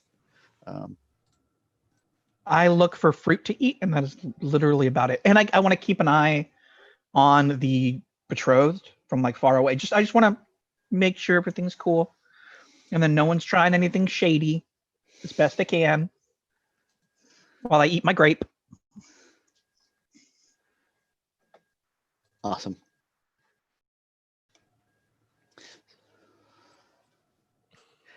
Yeah, so during the course of the couple days travel, you will all regain your health back. You'll recover from any fatigue you might be suffering from, all that stuff. Any lingering pains and points will actually be tended to by a couple of adepts at the camp. So you should be able to take care of. As you're exploring the camp, the food smells amazing. There are several large cooking fires. There are tons of food up and around the fires. There's a spit with and a fireball, and you can just smell the different concoctions being made of meat and vegetables and spices and dumplings and a whole bit. You hear the sounds of laughter and music as you see dancers practicing under the open canopies. Near the pavilion area where the weddings will take place, you hear the songs and singing. And, like, everyone seems to be mulling about. There are also several groups gathered for various athletic competitions. Some look like this for the moment. Some of them look like they've been scheduled and planned out. These include, tossing and throwing and horse racing. That's predominantly a big one for these people. Are we allowed to participate? Yeah. I would like to participate in the games of athleticism. yeah, kind of. This definitely caught Katrina's eye. I'm kind of imagining Katrina as being very. She doesn't seem like much of a partier to me, but whenever she's not like finding something responsible for herself to do, like taking up a security position or just like making sure everyone's like being somewhat orderly, now as she's trying to adapt to this sort of more hectic situation, she might take part in some of that athleticism stuff, maybe even the horse racing. I'm not even going to try to fool myself. I do not participate in the athleticism. But I do jovially encourage my colony mates, and I be as social as I can with everybody. Not quite realizing that a lot of people are kind of weirded out by a talking bat. Probably. I mean, I'm not going to get like hit with a broom and chased out because you know. But you know, some people might just be weirded out by the talking bat. But I'm very sociable. I make all the friends I can. Beautiful. Yeah, and as you're making your way around, yeah. So yeah, if you'd like, those of you who'd like to flex your, so to speak, with the athletic trials, by all means, you are welcome to do so. You go ahead and make me a test. We'll call this a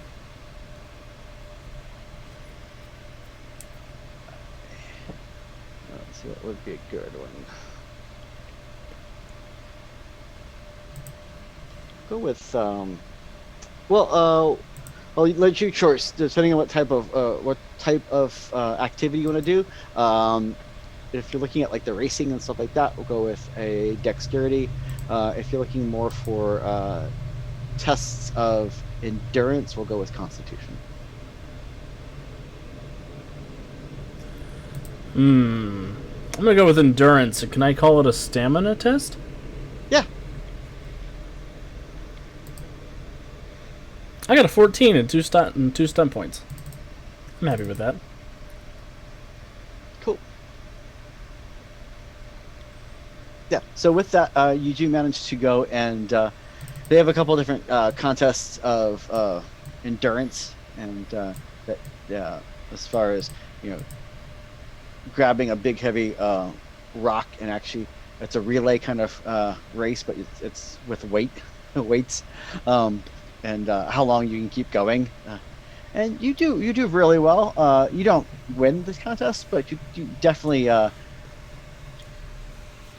place and do pretty well, enough that you get lots of nods and congratulations, and you definitely think you scored a couple points with the people of this clan. Hey, I'm happy with that.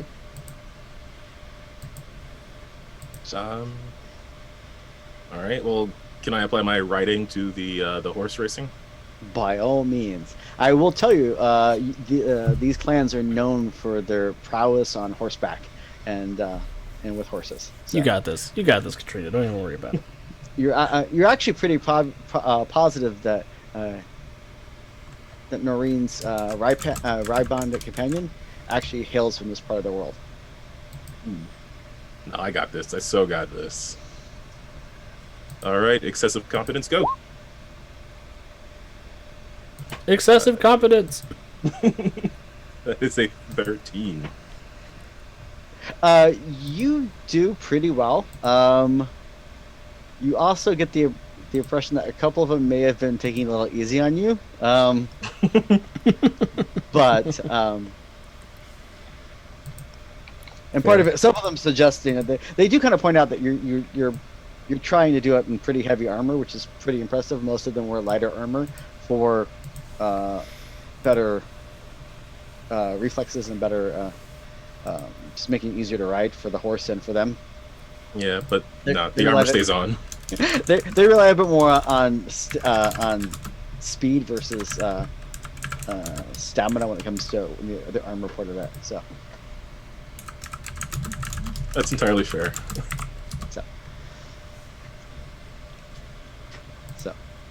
So yeah, you spend the first day kind of going the rounds, doing all that stuff.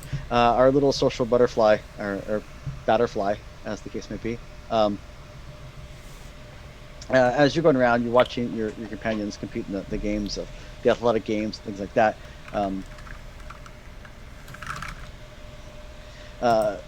You also see several others running around the festival areas, including several of the clan's witches, which are known for their gifts and arcana, and they a couple of them are probably based on what they're doing and how they're walking around. You kind of get the impression that some of them are looking for signs and portents about the upcoming nuptials looking for any kind of signs that the universe might give. I'm gonna try to hang out with them, and like I'm a very curious person when it comes to weird and magic and curiosity. So I'm going to kind of pry a little bit and see if they have any cool visions or any portents I should be aware of or not be aware of. I want to know those too. So yeah, and so you hand around a couple of them for the day, and as you do, yeah, you strike up some good conversations, and it's really awesome to actually kind of have that kind of you weren't expecting that kind of opportunity or chat outside of classes at the Royal Academy. Mm-hmm. So it was kind of a nice change of pace for you. Not to think against your companions, but yeah. I mean, let's be honest. They're not the most known for the subtleties and theoretical. Not everybody can be bats. It's okay. It's not their fault.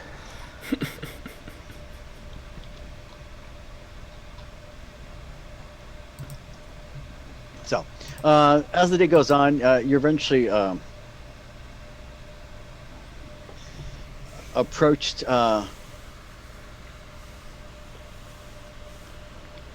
by Roan, the Noreen's betrothal.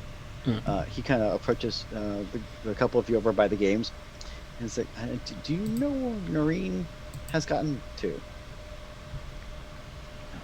Is she missing?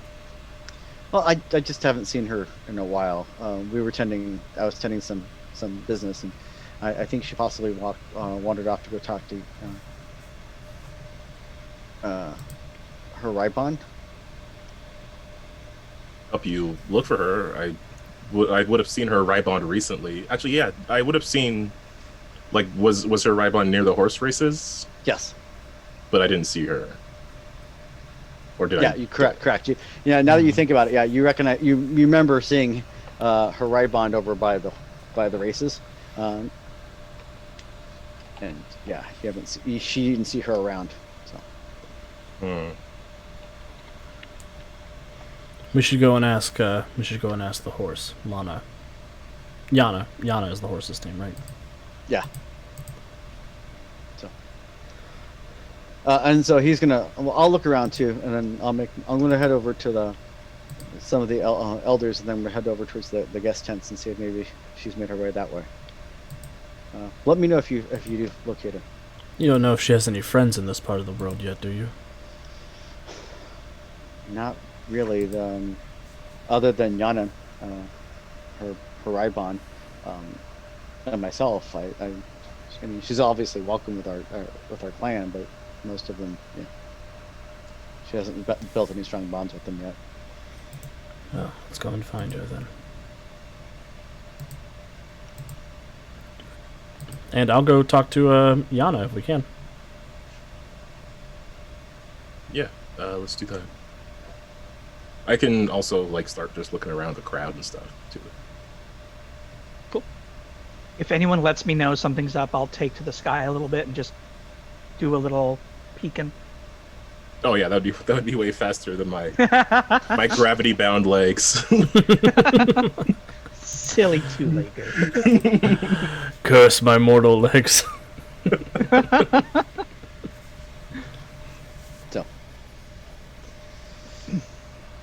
So when you head over back towards the horse racing area, you don't see Yanin over that way currently. Why don't you go ahead and make me a perception seeing test, Barben? You're flying around. Okay. Perception. Oh, okay. I'm not bad at that. 16. So, yeah, and just so that the players are all aware, the stats range from 0 on up.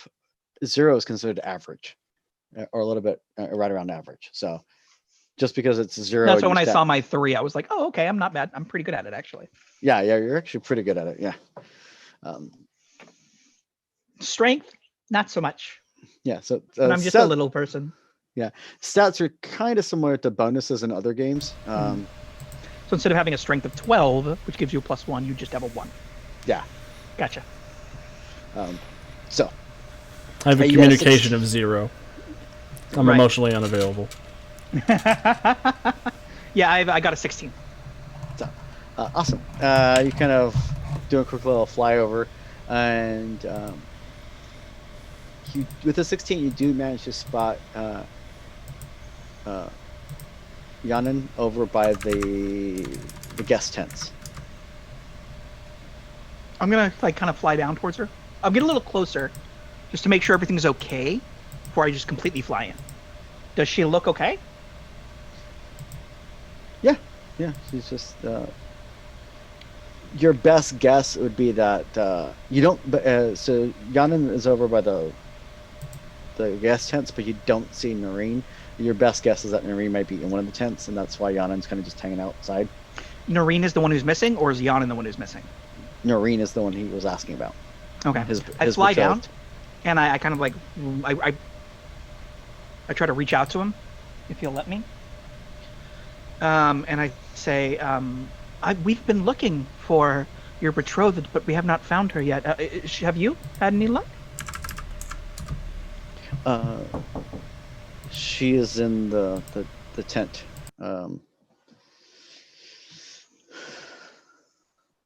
Is everything okay? She's a little concerned. About what? There's just something off here. What's off? I kind of like lean a little closer each time. And with that, Yanin kind of just gives a snort and a whinny. He's like, something. I can't place it, but something's unclean here. Like tainted, corrupted? Maybe. I can sniff around. I mean, not literally sniff around, but I can feel magic sometimes. I can see if it's something magical. Or do you just mean that someone's up to something nefarious? Because I can't do much about that. I'm kind of the opposite of that. I'm not sure.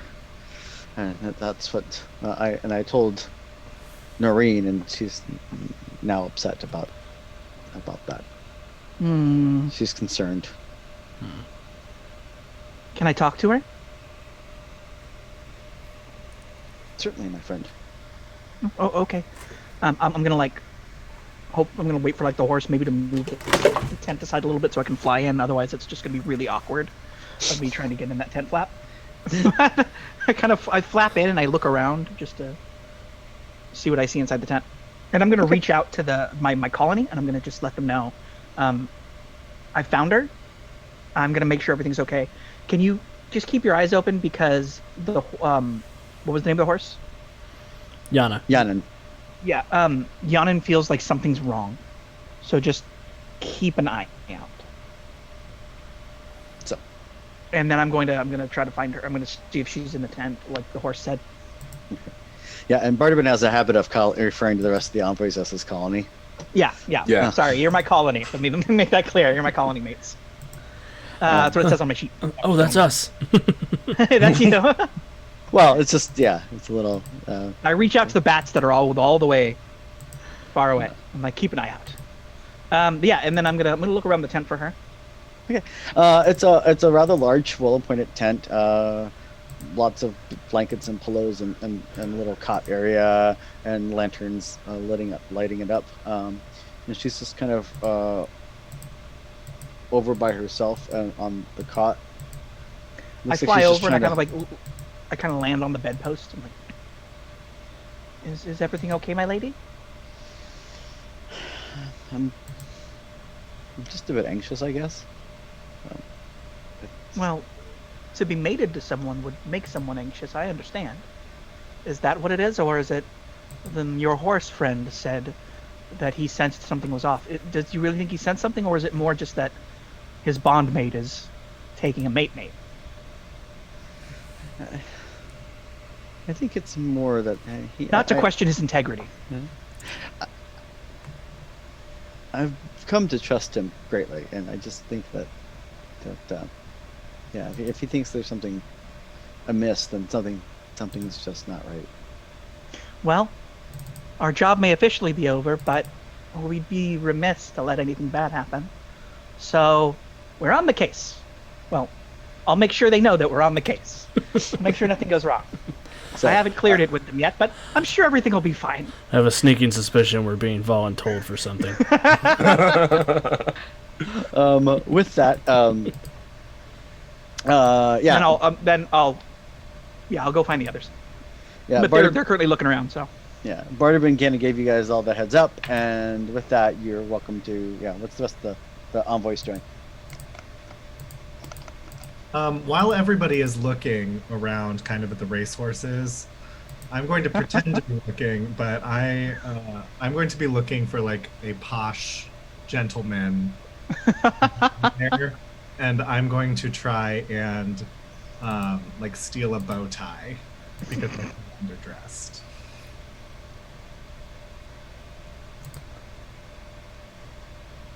Okay. Sure. Go ahead and make me a test. Sure. What would be a good test for you?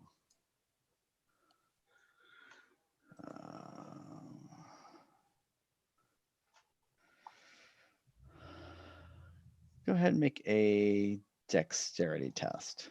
Sure. I got a 13 with 4 stunt points. So, so later, Fizrin rejoins you with a shiny new scarf. Cool. Oh yeah, I guess I don't have like actual hands to. I just have something. I have something called free spirited, so I'm like, I like to indulge. That's my persona. So. He has a nice little scarf that's now like wrapped around his neck with a nice little bow on it, tied in a little bow, looking all festive for the upcoming feast this evening. Oh, it's nice to see you all dressed up. Should I ask where you got that, or is it better that I don't know? Don't worry about it. I'm sure he visited the fox tailor that lives here in the Horse Lord's realm. Right, well... Isn't that right, Fizra? But of course. Where else would you find something like this? Well, we have something that's a bigger deal. I'll just pretend that I believe that. I'm gonna like psychically connect with Fizra and be like, who did you get to tie that for you? I have friends in lots of places. Fair enough, fair enough. He also has skills with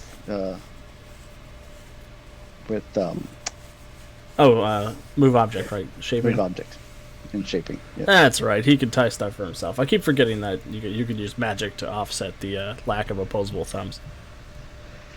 Yeah, if only we had Raiden that had opposable thumbs. Like a raccoon. Oh. Or a big angry gorilla. Let me know when I get back. Or a cute little spider, or a spider monkey. I mean, bats technically have thumbs, but it doesn't quite work the same. So with that, Bartabin has given you the update. Well, I'm gonna find them and be like, so did you see anything weird? Not over here. Okay, well, so I went to go talk to her, the lady, and she's really scared. And I was telling her that, we already finished our job and we really have to get back. But she's just so scared that she just begged for us to look into it. And so I couldn't turn her down, right? So I wouldn't be right. Yeah. So we are the sovereign's finest. Right. I reluctantly accepted on our behalf. I'm sure you all understand. It was the right thing to do. Good. Okay, good. We're on the same page. What are we doing? Looking we're into saving the day. Looking into what makes this bride uncomfortable the day before her wedding. So her horse said that he sensed something was off, and she believes him because they're bonded. So something's off, but I don't know if it's because someone's shifty or if it's magical. So I'm gonna fly around and kind of sense if there's anything, magical going on, and you can all do the normal, better the two-legger investigations or the four-legger fox investigations, I guess. The non, magical investigation. Yes, the non-flying kind. Right. Sure. I'll go see if I can find anyone casting anything suspicious, or who seems rather shifty. I'm gonna do my sight stuff, and I'm gonna try to see if I can sense any magics while this is all going on. I'd like to roll for find sketchy people. Yeah, anyone who's like not taking part of the festivities and seems to be specifically trying to stay away from them or something like that, or trying just like shifty people. Somebody looks suspicious. Yes. You're non-trusting.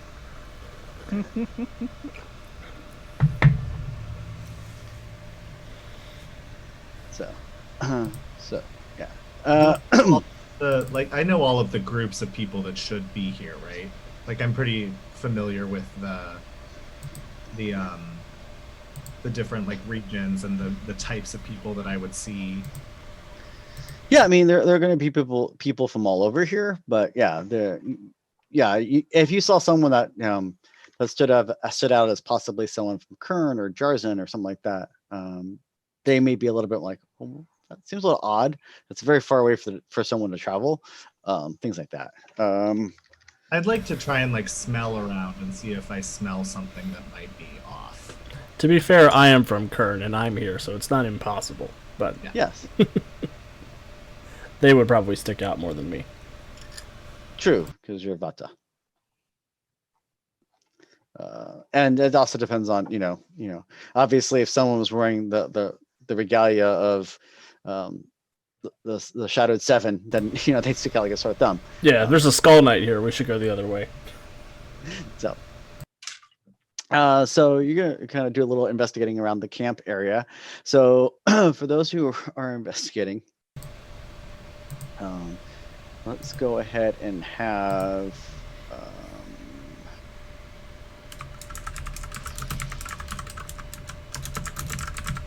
you make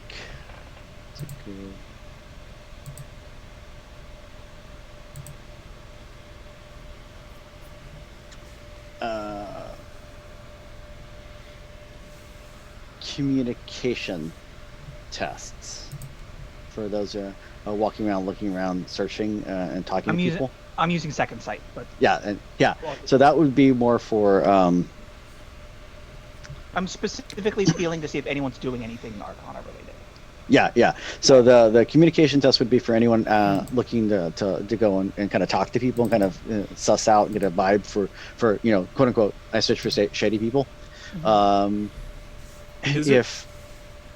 Sorry. Yeah, and for you checking Arcana type stuff, that would be second sight. Yes.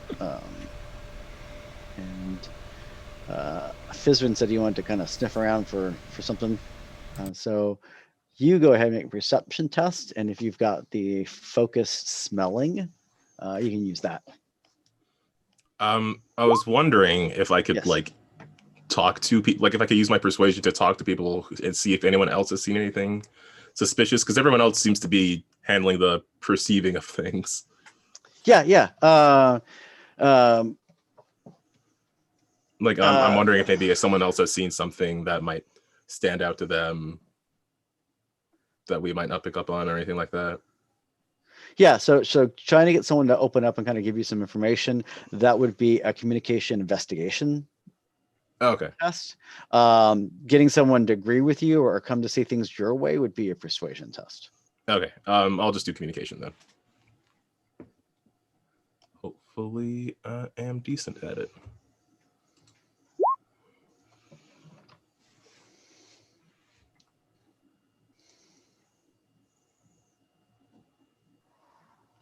So how did we do with our communication tests? I got have a an 15. I got an 11. Okay.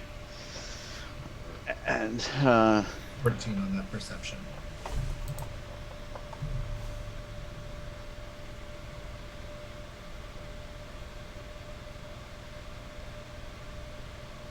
okay, so as you're looking around and talking to people and kind of investigating a little bit, you don't really see. You see a lot of people kind of hustling and bustling around.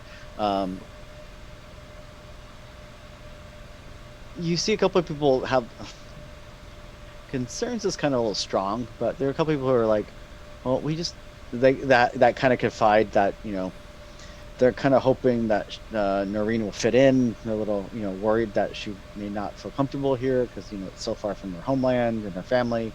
But they do kind of hope that she, you know, does come to view them as their extended family.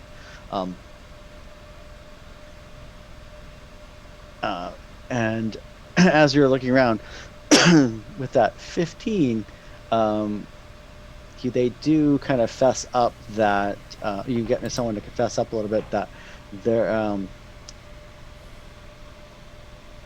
they saw a couple someone kind of sulking around a little bit, seemed to be kind of in a foul mood, which is, you know, people have foul moods, but it kind of just stood out since everyone was so invested with the upcoming marriage.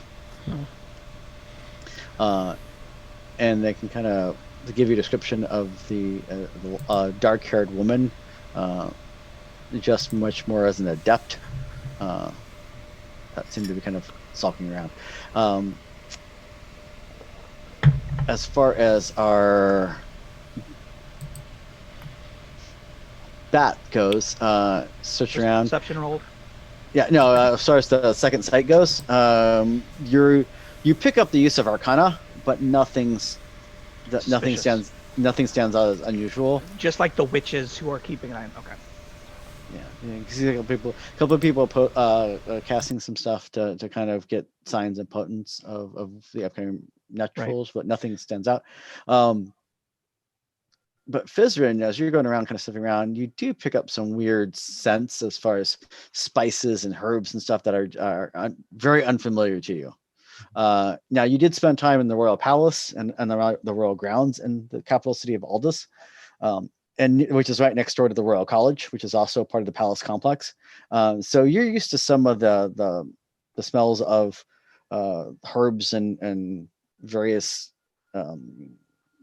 roots and stuff that can be used in conjunction with Arcana to make, you know, potions and elixirs and things like that. But these definitely don't smell like the stuff you're used to.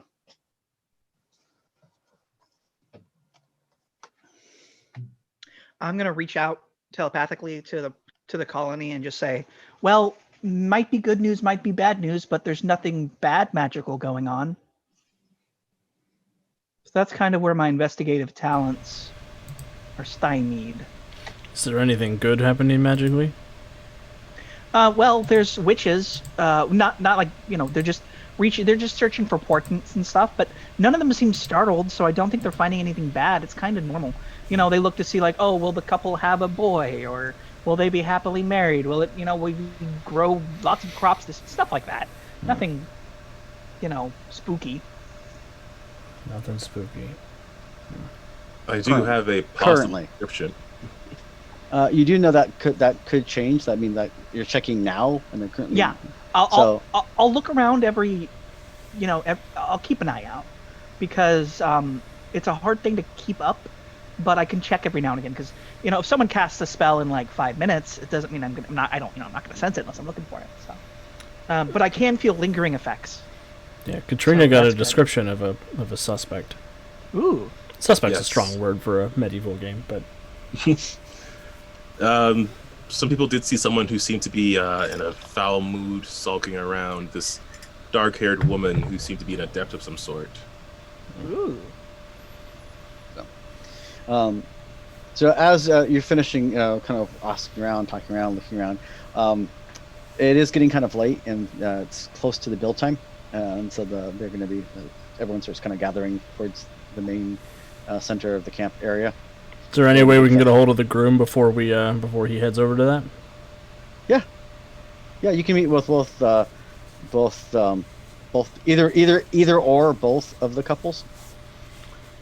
While he's doing that, I'm gonna kind of fly around the tables and make it look like I'm searching for like a grape or a strawberry to eat, but in actuality, I'm looking for anyone that fits that description around the tables. Certainly. Yeah, I would like to talk to Rome. I think was his name. Yes. Because he's a local, so I think we can assume safely that whoever this is a local. Yeah. You do know that he is a local and the son of the current clan leader. Mm-hmm. And while it's not leadership is not hereditary by default, people do tend to defer to listening to him because he's also very competent, which is a nice bonus. And he's well liked. And he's Can you imagine? Liked, so. Can you imagine having competent political leaders? We're playing a fantasy game. Yeah, so I'd like to talk to Rome. Just sort of, we looked around and we heard tell that there was an adept with long dark hair who was in a surly mood. You don't have any burned, scorned lovers in your background or any locals who are upset or jealous about this marriage, do you? I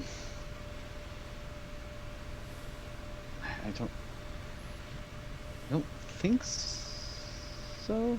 No indiscretions, no past girlfriends, no children that your wife shouldn't know about.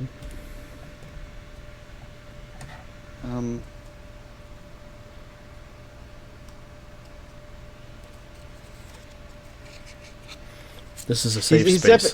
He definitely has almost like a kind of a puzzled look on his face, like he's like trying to is that, does that count? Does it not count? Like kind of like working through it in his head. Me too, dude.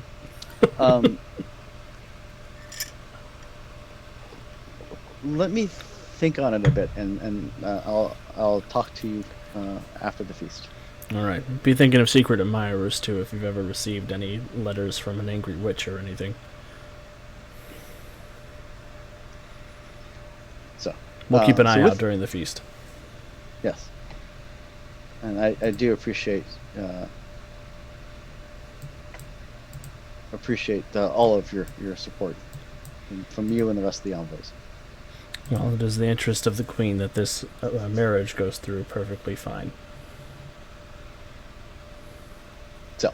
So with that, you do manage to all gather for the feast. I'd like to, if it's possible, skip out on the feast and head over towards our bride's tent. Is that possible, or would it be rude of me to skip out?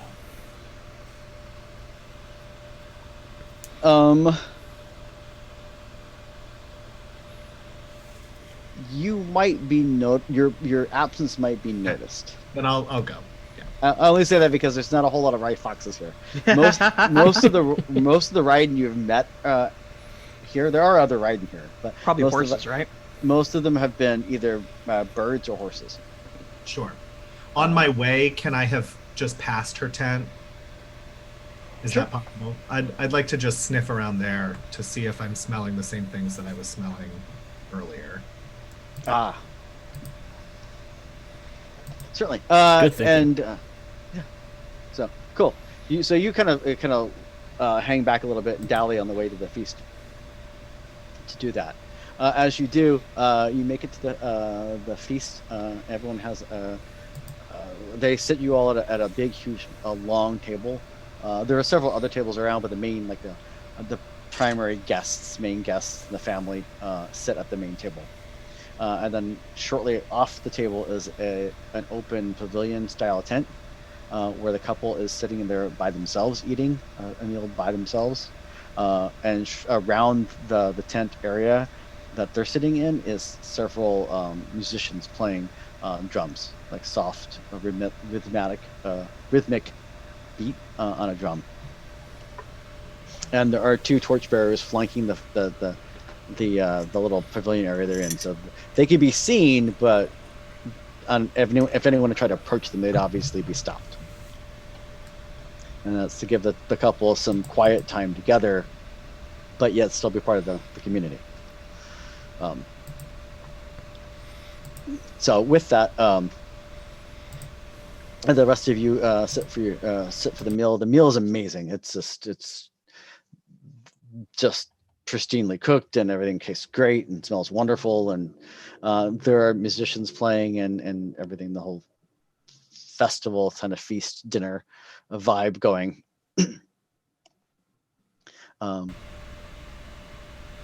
And with that, as it's starting to ramp up a little bit, Fizrin kind of quickly comes over and joins the table. When you were over by the tent, you did not smell anything coming from that area. That smelled unusual.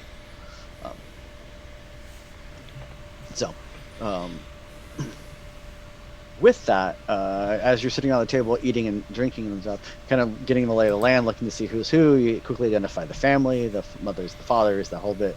And you see a couple groups of, at some of the smaller tables, a group of several of the witches that are dressed in similar style to the description you were given.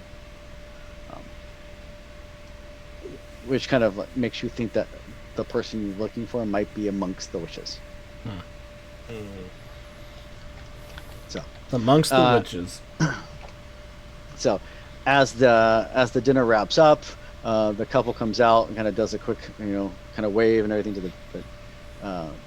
to the group, and you spot them slip a note to the to one of the torchbearers, and then the couple goes off by themselves to be escorted to their tent for the evening. Shortly thereafter, the torchbearer comes over to your group and hands you the note.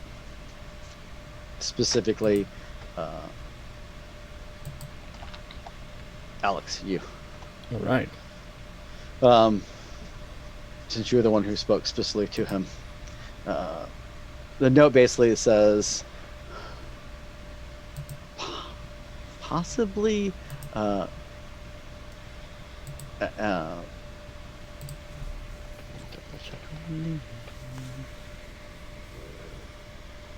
possibly Alazar. Alazar.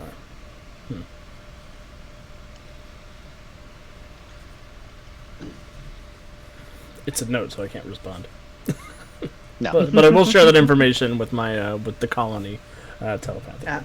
Alazar, what does that mean? What did I miss? The groom says that there is someone named Alazar who might be a spurned ex-lover or woman of interest in him. Could be a threat. Oh. Could be our malfeasant adept. Okay. Should we ask? No, never mind. That's a no. Should we just go around asking people their names? How do we go about something like this? Excuse me, are you... What do we do? I was wondering how subtly we could do that. Do they have place cards of where everybody sits for the feast? no. They would have been an Aldin. Aldin would have had place cards. Dang. Dang it. Good idea. Yeah. Good idea. I didn't expect them to, but you don't know unless you ask. Yeah. Oh, Alazar. Yeah, that's his girl. Yeah, Aldin marriages can be a lot more low key or a lot more over the top and very every pedal's in the right place. Gotcha. Did we just go and ask the witches which one of them's Alazar? Is there some sort of conversation we can strike up with them to seem less blunt? I know I'm not really quite the subtle type, but You could go over to those group of witches and just say, "Hey, Alazar," and just see who looks at you. What's our follow-up question when they look at I don't know. You fly away. That's what I do. Hey, Alazar, are you doing cult stuff? Are you being bad? classic Alazar. What if one of us just sneaks in and waits for somebody to say their name? Then we get a good look at them when they respond, and then we sneak out. That makes too much sense. And it could take a while. What if someone just like I don't say people's names in average conversation? Then again, my conversations are psychic and tend to be one-on-one, so it doesn't really count, I guess. I say we just go over there and we say, "Never have I ever tried to hex a wedding," and put our fingers down. And look at my wings. If it were up to me, I'd just kill all of them, and then we wouldn't have this problem. Well, it's fantastic that it isn't up to you. This isn't a chicken coop, okay? Let's find another way to handle One. That's very worrying. That This was is going a in my nervous laugh, report. by the way. That way, that way leads to the shadow. Can you open your second sight towards the witches and see if any of them feel like they're tainted with shadow? I was going to ask if any of them have a bane floating around them, but that's the wrong universe. Similar but different. right behind the Nexus crawler. I'm gonna turn around and I'm gonna do second sight again. I'm gonna do like a circle, another circle. By all means, make me roll.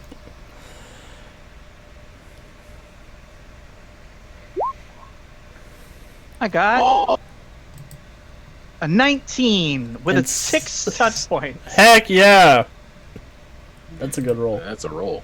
So with that, yeah, yes. So someone's up to shenanigans as we speak. Someone's up to dark shenanigans as we speak. I'm gonna use the. Let me look at my. 1 second. That is. Which stunt points does that use? Exploration. Arcana. Oh yeah, you're right. It'd be Arcana stunts. Where are those? Combat stunts, standard Arcana stunts. Okay. If nothing jumps out, I can give you something too.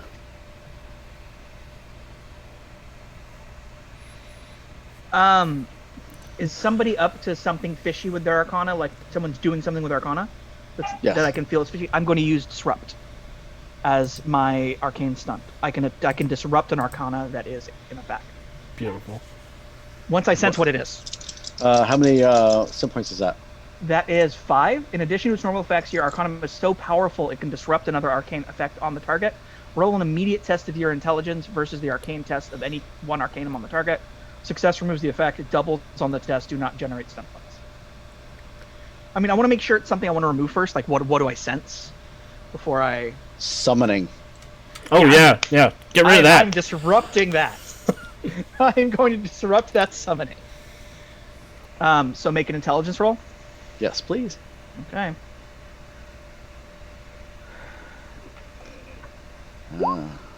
No, that's not good. We're doomed. I have a feeling a 10 isn't going to be enough. Nope, wasn't enough.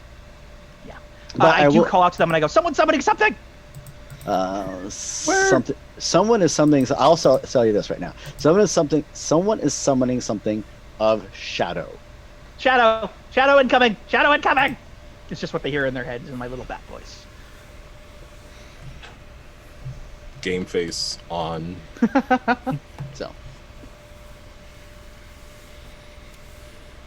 So with that, you know exactly right, and you know with that roll, you know exactly where and when and what location and yeah. I filled them in on all of that. So with that, you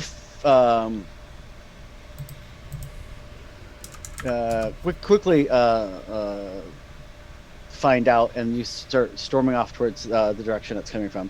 Quickly rushing through the campgrounds, heading over towards a tent where the witches area is, and finding the one specific tent.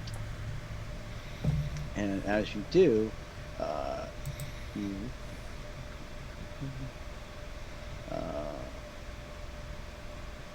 as you approach, you hear the faint sounds of talking from inside the tent.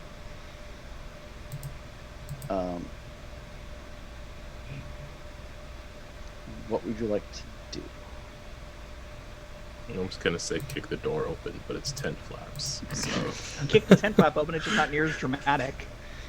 with the big old swoosh. Yeah. I'm here for it. Whoop. Well, Keep the tent flaps open. oh, I will give this for free, unless there's something that someone specifically wants to do differently. I will say that as you rush over, one of your riding with move object can blast open the doors with move object to make a dramatic entrance. As long as With- it's dramatic. With that, will you please make me initiative checks? And Uh-oh. just so you know, Jonesy, I use- don't have I- control of my token.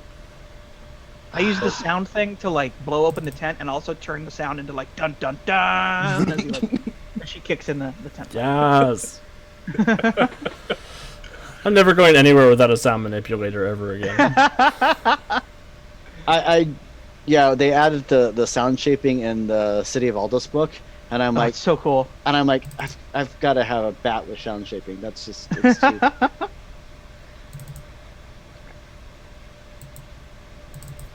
Oh, I gotta click on my token first. Oh, I rolled well. I don't have control of my token either.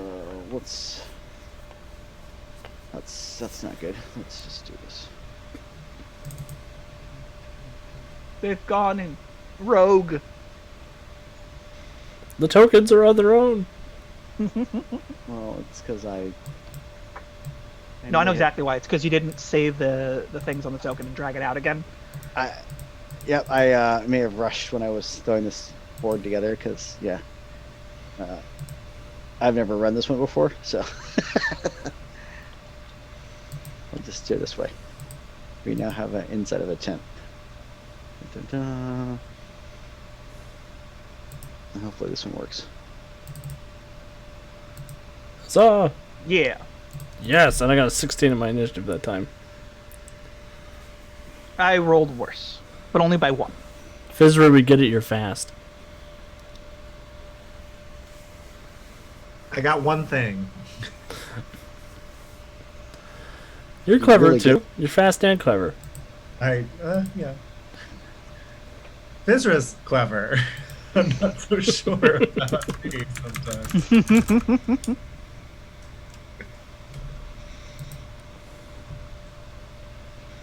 It's how it was meant to be. Thank you for that, Zal Power.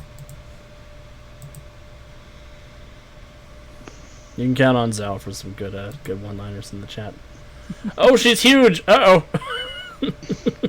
We overestimated the witch. Underestimated the witch.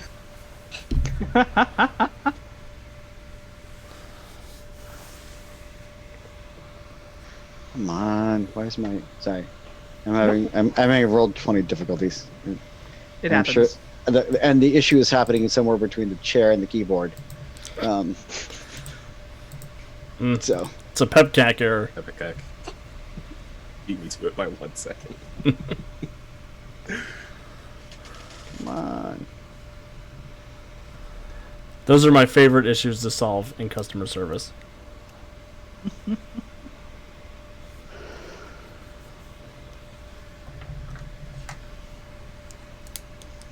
When do I work tomorrow? Sorry. Completely separate. That just reminded me. That's completely separate, obviously. I just gotta check my schedule. I work tomorrow. I really like my job, so I don't mind. But I just don't like customers because COVID and they're stupid, especially during COVID. Come on. Should not be this difficult. I apologize. It's all good. Where's I can work at 10 to 2:30. why did it not? I give. It's not adding it. It's just You can just right-click on it and add turn. yeah.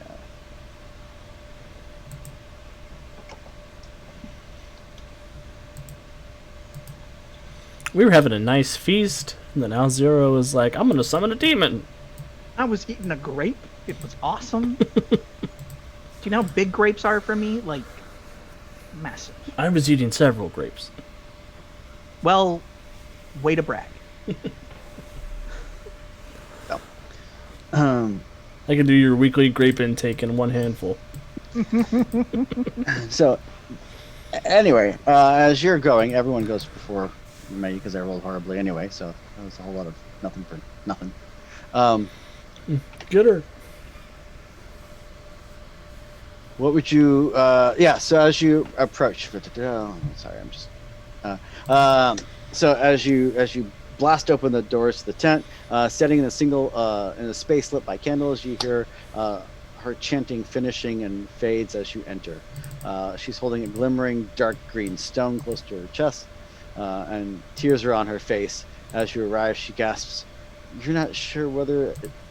And it gasps in a sound that you're not sure if it's whether pain or triumph or what.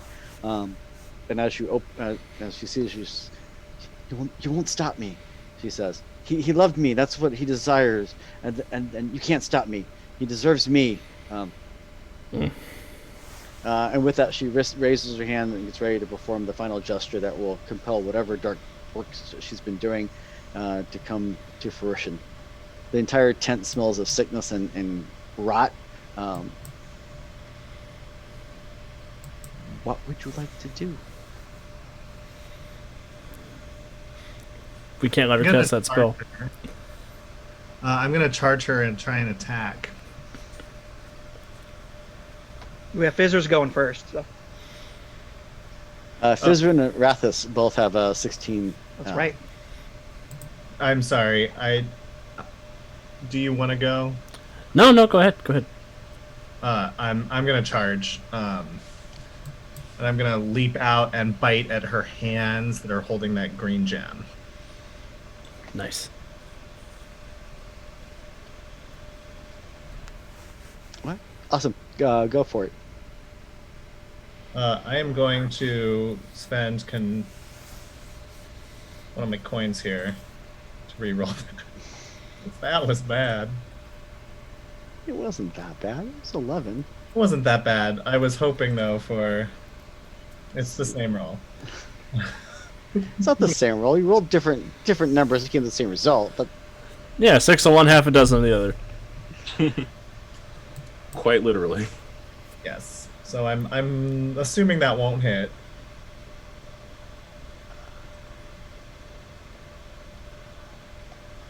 that won't hit. No. Bummer. Alright.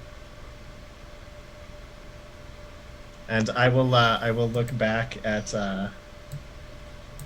Rathris over here and I'll say, I have her distracted. She doesn't stay distracted when you say that you're distracting her, Fizzra. We But you talked can't hear him. about this. It's telepathy. Oh yeah, it's telepathic. It's not the language, it's the body language I'm worried about. So, Rathis, what would you like to do? She seems a little hesitant. I would like to... I don't want to hurt her. I want to go forward and I want to try to knock the stone out of her hand. Okay. And I will make an unarmed check to try to take the stone from her. I won't draw my sword yet. Okay.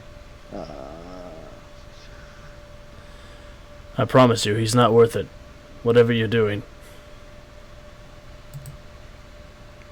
I also got an 11. No. I'm going to spend a conviction point, though. I can't let you summon that demon, or whatever it is you're trying to summon.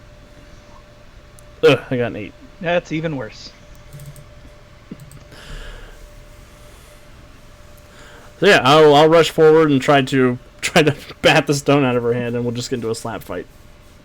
Okay. Let me.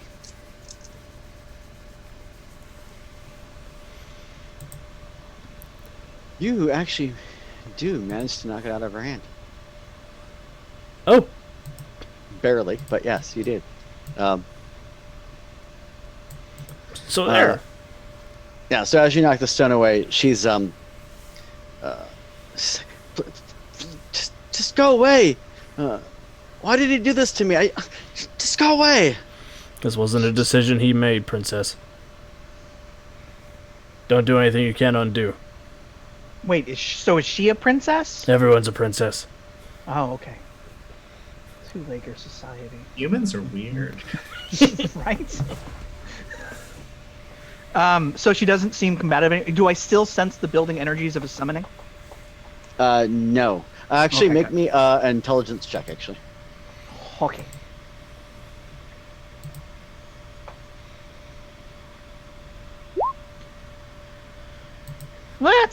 That's a 9. We used up all of our good rolls. Apparently. We could fight brigands like a I will motherfucker. spend a conviction because I haven't spent any yet. There, take one. Do you sense that it's near the end of the street? Yes, yes. All right, I spend one for a reroll. That's better.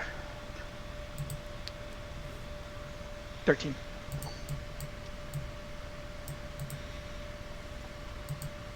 Yes, with that, yes, you do actually note that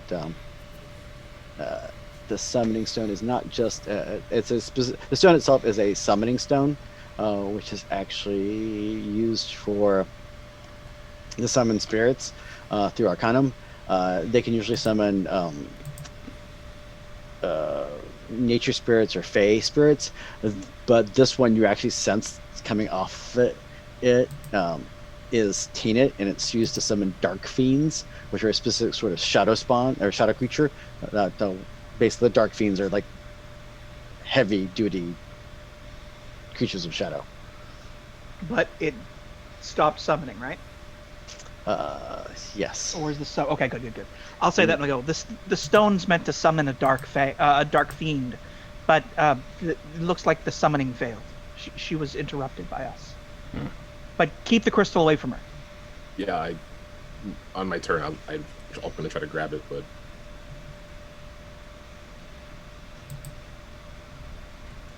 Awesome. With that, you managed to Bardabin, what are you gonna do? Anything else? Does she seem like she's gonna cause any trouble at this point, or is she still aggressive? She's weirdly like upset and kind of resigned, but also lashing out verbally. I'm going to take her verbal lashing out, and I'm going to turn it into a sound fist and just try to knock her out.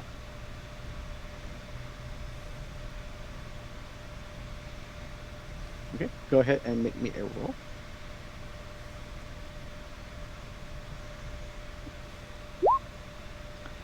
$16 with 6 stun points.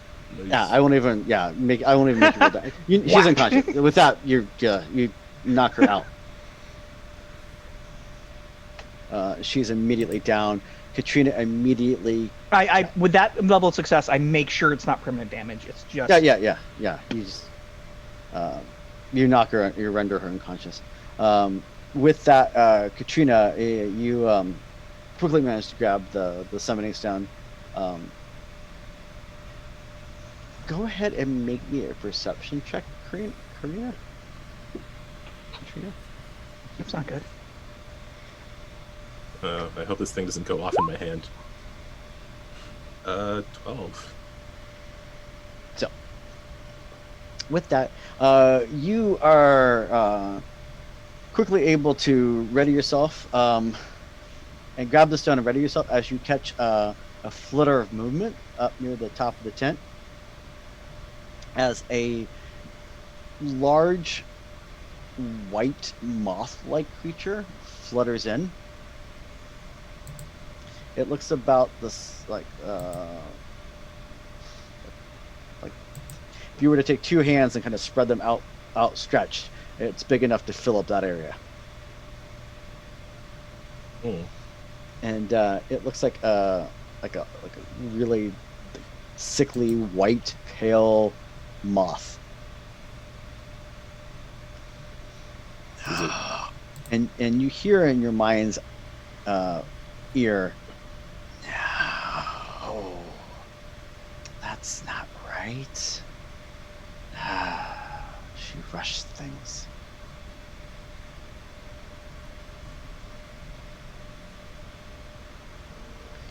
Shouldn't have done that. And I'm guessing you're the one who's here to cause shenanigans?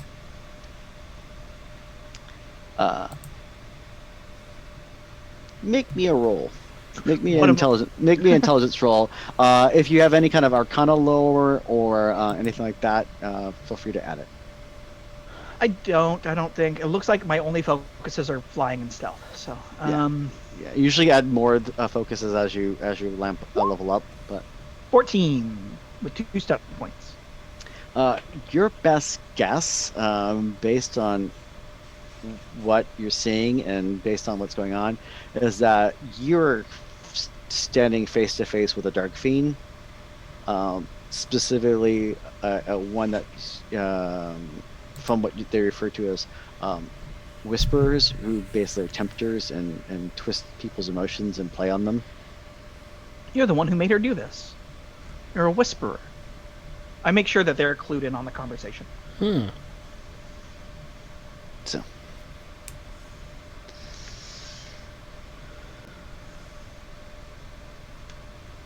Well, it failed. You can go now. Right? Keeping this. So, with that, you know that senior envoys are usually sent to go deal with dark fiends. Yeah, it's out of our pay grade. So, and yeah.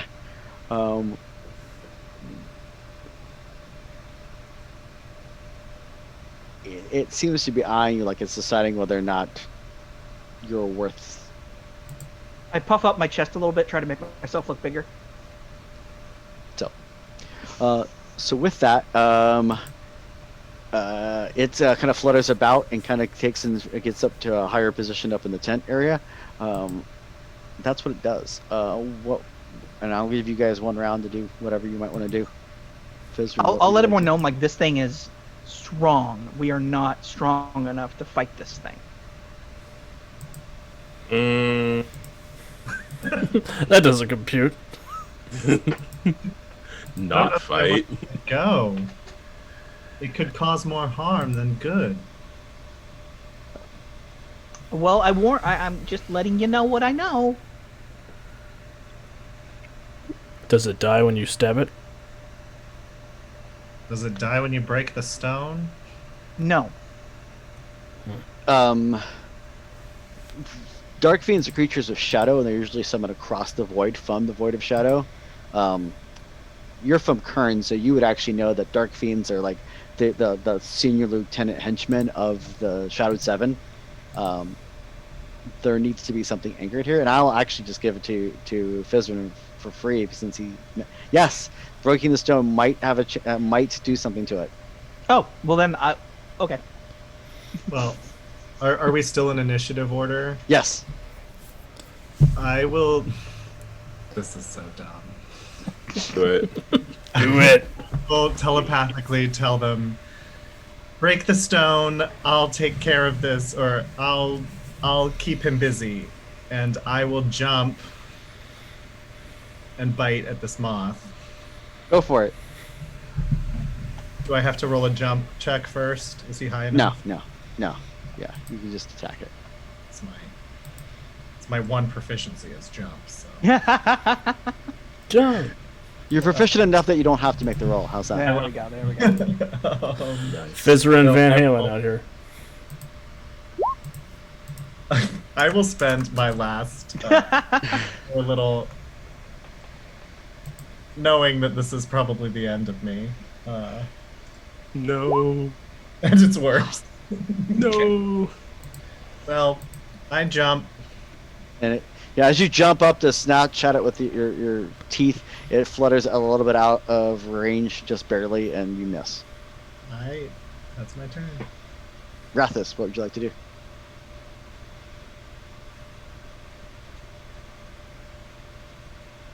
I would like to... I'm close to the stone. I would like to pick up the stone, and I would like to spike it into the ground in the direction of Bardabin, in case we need a magical way of breaking it. But I'm going to try to shatter it on the ground, getting it over there. Okay. go ahead and make me a strength test. 18 with 6 stunt points. I'll lethal blow the rock if I can. I will say Sunder is a 6-point stunt, and with that, yeah, holy mother of God, I was not expecting that. With that, you manage to sunder the stone, and as it explodes into a shower of bits and pieces, an arcane energy is unleashed from the stone, and a ripple of sickly greenish light flashes out. With that, the moth bolts. And you know, Butterbin, and actually Fizrin, both of you can sense it because you're both riding, and actually Rathus too, because all of you have second sight. You can sense that as the dark fiend flies off in a bolt, it's losing its hold on this side, and it's gonna dissipate and fall over to the other side, into the. Whoa. Yeah. I don't know that. You did it. You were right. I mean, I guess a bat can be wrong sometimes. So yeah, it's going to dissipate. Look, I'll just turn around and I'll say, I did it. One bite and it's done. Congratulations. I guess I'll let you keep the scarf. Oh, who'd have thought just chucking the stone at the ground would have worked? If that didn't work, I was just going to take Rathus's disappointed. Not Rathus. I was just going to take. Oh my God. Fizra's disappointed little sound and turn up the pitch and shatter that stone. So I guess that worked. Somebody called the Lonely Island. I threw it on the ground. So, with that, you have stayed off the Dark Fiend's attempt to do shenanigans on the wedding, and the couple finishes you spend the next couple days with the rich for the marriage rite. They spend the next couple days. Everything goes smoothly. After the third day, you all awaken at dawn. The couple leaves the tent and actually walks onto the platform. They perform the actual formal marriage, and when they do, they announce that they're going to be married for the next 7 years. Normally, the way this clan works, they normally only take a 1-year vow initially. Because life is weird, and so this particular clan generally defaults to like a 1-year. We'll do this, yes, and then no harm, no foul. And then no harm, no foul. If after a year they split. But in this case, the couple, due to their love for each other and their support from the community, have actually taken a 7-year vow. So I'm gonna check in with Alzira after that and be like, "See, that guy was clingy. He's not worth it." So, with that, you're able to bring her to the elders. The elders will, deal with her and make sure she gets the emotional and mental help that she obviously needs. Easy on her. Especially when you tell her that there was a whisperer kind of mucking around and leading her to temptation. So with that, that concludes my little mini adventure for tonight. Yay! Yay. So, we saved the day. Woohoo! We did it. Good team. So cool. So with that, a couple things. So thank you for everyone for tuning in, and hope you enjoyed the show. If you like what you saw, please consider giving us a follow or subscribe. And if you're catching us on YouTube after the fact, consider giving us a like and a share, so that your friends can check out the coolness. If you want to learn more about Blue Rose, the setting itself, or anything, there's a free quick start, which gives a little brief overview of the setting, a little intro adventure, and stuff like that, which is really cool. Totally free on the Green Runner website. A couple other things. First, I want to give a big shout out to Steve Kenson for this awesome adventure that he wrote. Midnight Rider is available at the Green Runner store. The one I wrote, the version I ran tonight, it was the very truncated version. There's I sped it up a little bit because of our time constraints for our stream. Makes sense. There is also currently a awesome Modern Age and Expanse bundle holding currently going on. It's going on for the next couple of weeks, I think. 10% of that proceeds from that are going to a charity called Direct Relief, which is helping fight against the pandemic and getting health workers the equipment and gear that they need to help people. So it's pretty awesome. Nice. Wonderful. And Green Lantern is having an end of the year sale, which goes into the 3rd of January with 20% off a bunch of their stuff. So I'm only saying this because I think it's really awesome, and I think people will enjoy it. So if you like it, obviously check it out, especially the free version, and you check out the freebie quick start. Grab some sale. With that, I would like to turn it over to Alex so he can share any of couple upcoming announcements for the channel for January, if he hasn't. Yeah, for sure. I do have some updates. So, thank you again, everybody who has tuned in for our streams this year. 2020 has been a huge formative year for the Untold Stories project, and we really, really appreciate you tuning in and following and subscribing since we got started back in June. January is where we're going to kick things into overdrive. We have 3 shows launching in January, so you guys are going to get a couple weeks without us. In the middle of January, we are going to launch our Fallout Wasteland Warfare game, The Treasure of Vault 23, and Will and Cal are both going to be players in that, so that'll be a regular series instead of the one-shots we've been doing, where some wonderful vault dwellers and wastelanders are going to try and locate this fabled mythical treasure before they get eaten by death claws or whatever horrible thing is going to happen to them. Death claw. And I'd rather not. I mean, nobody wants to get eaten by a death claw, but it's for art, Cal. Oh, okay, never mind. It's for art. It's gonna become our pet. It'll be fun. Yeah, it'll become your guys' pet. You guys will find an egg. It'll hatch. It'll be the Kobold story, but in Fallout. Baby Yoda, but a baby death claw. Oh man. Oh, no, I want it now. Now I've got to go and write it into the story. Thanks, everybody. It's what I'm here for. We also have Born of Rage coming back for its 3rd season.